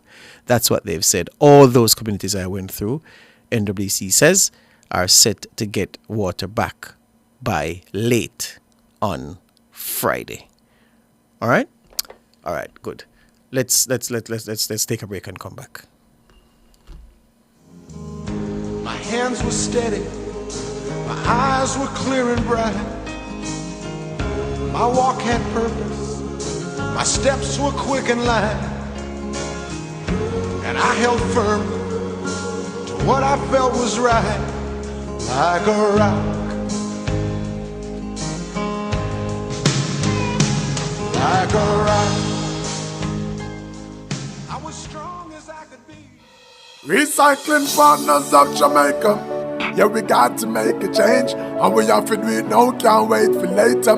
We put plastic in its place, and we all can agree that will be safer than in the gullies and in the drains. Recycling partners of Jamaica, we put plastic in its place. Well, I said no matter about your class or status or title, got to be responsible and recycle. Yes, we have talk about plastic buckle boat. You have to make sure say you're the right type to. So look for the triangle with the one or two. But that don't matter could a yellow or blue. You have to just make sure them empty, collect them plenty, recycling revenue. So listen up Jamaica, I'm saying it's time to make a change. Recycling partners of Jamaica, we put plastic in its place, and we all can agree that will be safer than in the gullies in the every veins. Recycling partners of Jamaica, we put plastic in its place.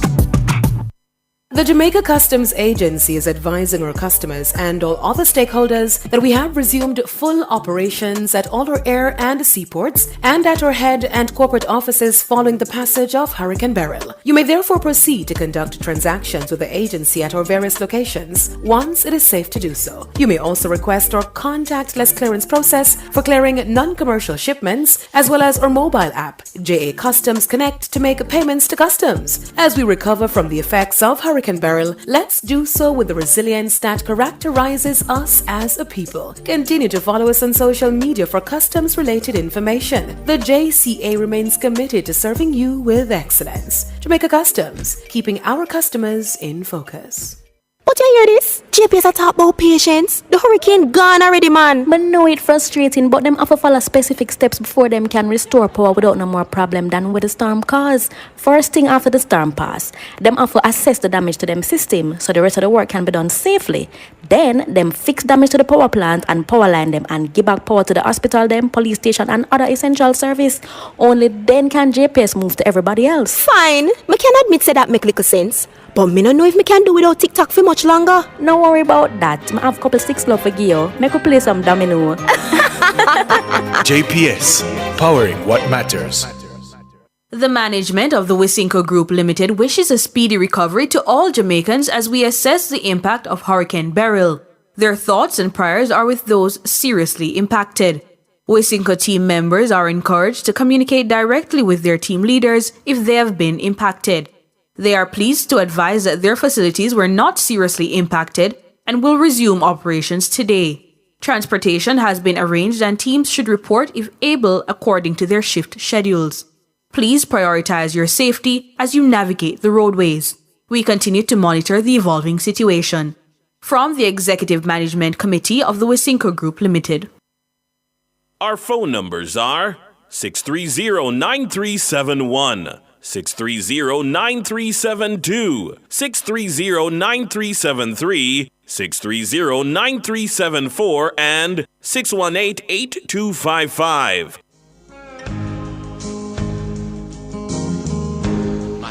All right, just have to get through some more public announcements. This is a public service announcement from the Transport Authority.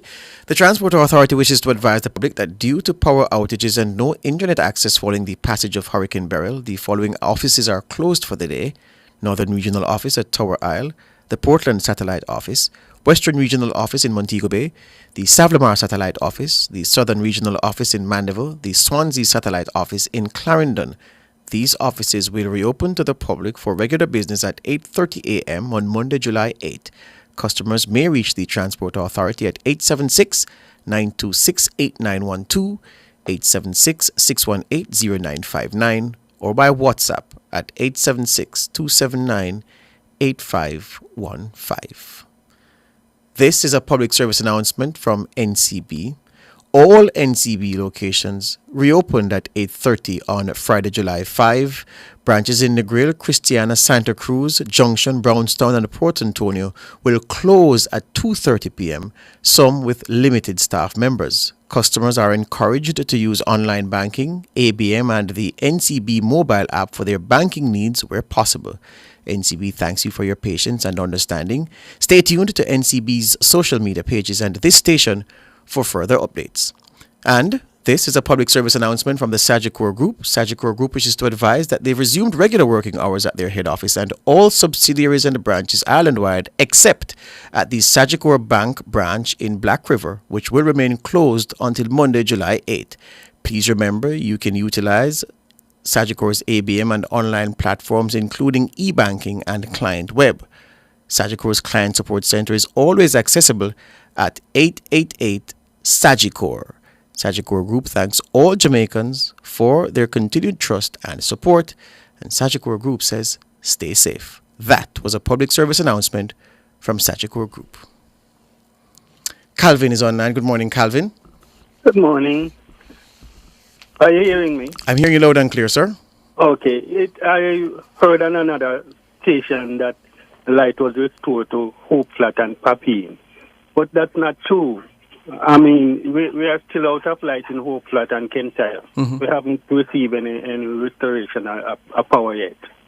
Oh, all right. So And we are out from Wednesday. yes. So JPS, you hear a resident from you live in Hope Flats, you say? In Hope Flat, yes. Yes, Hope Flats resident saying that the area is still without power. Did you hear a JPS representative say so, or did the journalist read that the? Just the journalist was saying it on Okay. another station. Okay, I'm sure that would have been on good information that they got. So I don't know what the issue is. All right. Well, you've put it out there, and let's hope that JPS, which we know listens to this show, is hearing and can make an intervention on your behalf. I do hope so. Thank you very much. You are welcome, sir. All You're- right. You're very welcome. Bye-bye. Dana, good morning. Hi, good morning. How are you? I'm not good at all. What happened? What happened? My grandson died at Spanish Town Hospital due to lack of generator. The generator went down and the baby is premature. It was there for a month and the baby died on the night of the hurricane. Oh my. Oh. So you say it was because of a lack of a generator? Yes, because I went there and I tried to speak to somebody. I went to the maternity ward. My daughter is 17 years old. Yes. I went to the maternity ward just now to speak to someone from the nursery. And when I went there, the security officer told me I could not come inside because I don't have proper identification. So I said I have my national ID and my information is on my child's docket. Yes. So if you want to have someone to go and pull the docket, however, I was directed to the social work department. I went there. She said it's not her case. I need to speak to someone from customer service. However, when I speak to the lady from customer service, she did not tell me about the generator that went down. Mhm. But then when I was coming out of the hospital, I can't say who I spoke to, but they told me that the generator went down and weren't working there. This is The baby was doing fine up until then. The baby, he was there for a month. born premature? Born premature, Yes. but was doing well because he managed to hang on for a month. Yes. Up until the night of the hurricane. And the next thing, they didn't even call us to tell us that the baby died. They wait until my daughter came to the hospital before they even said that the baby died. What? So it wasn't because she heard that while she went to the hospital. It's a routine trip she took. No, she just went for a routine check. Yes. She brought pampers and wipes as usual for the nursery because they don't accept clothes in there. My goodness, we have to get in touch with the leadership of Spanish Town Hospital.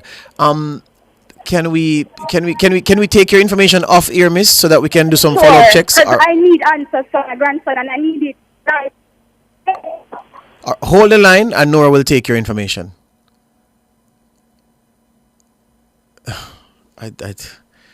You get a call like that. What do you do with it?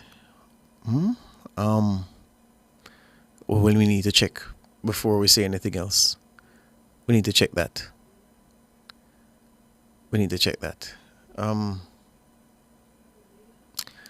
Oh.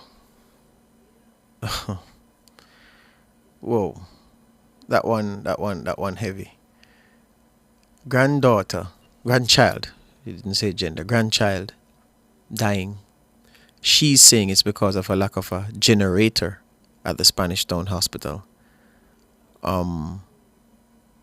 we'll need to get in touch with the leadership of Spanish Town Hospital. So we're taking that information, and we'll yeah. Oh boy, what a story to go out with. Listeners,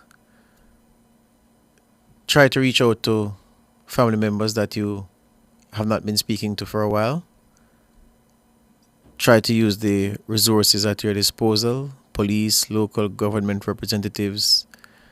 You can even ask the emergency services, fire brigade. Perhaps people would have responded to issues in the community if they know anybody who knows anybody who can get you to where you need to go.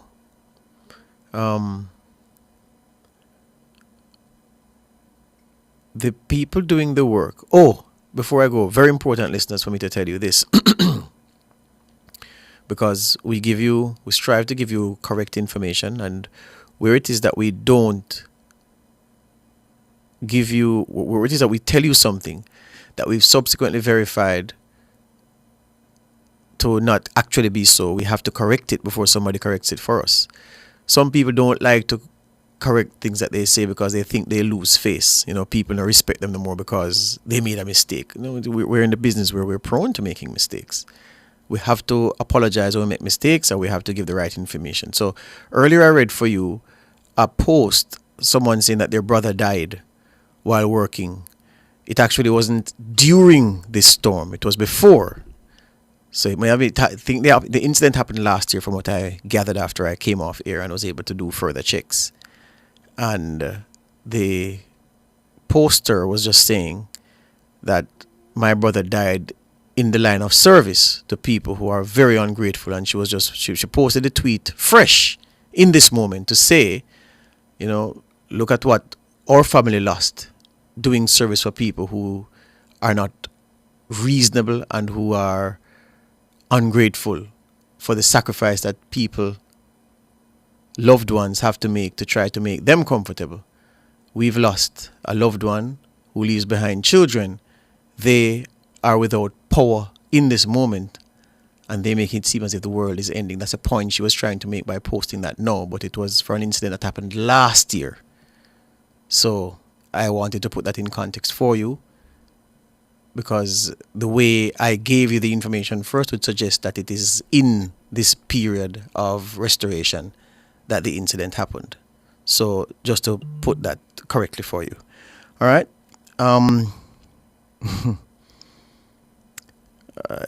You get a call like that, though. I mean, what do you do?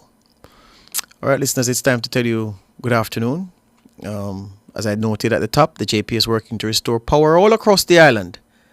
And it is necessary for you to continue believing in this country and the people, continue holding politicians to account, continue to demand the best services. And even as we press home our demands, let's be reasonable. Yeah, there's no such thing as a superman or a superwoman, and things take time. That's all I'll say. Thanks to Norgay Banton, our brilliant producer. Thanks to Kevin Williams, our technical man. And thanks to you out there for keeping my company this morning into this afternoon as I filled in for Tyrone Reed, who was filling in for Cliff Hughes.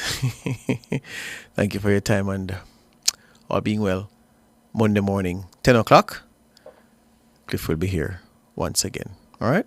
Goodbye. My hands were steady, my eyes were clear and bright. You've just heard Cliff Hughes Online. Like a rock.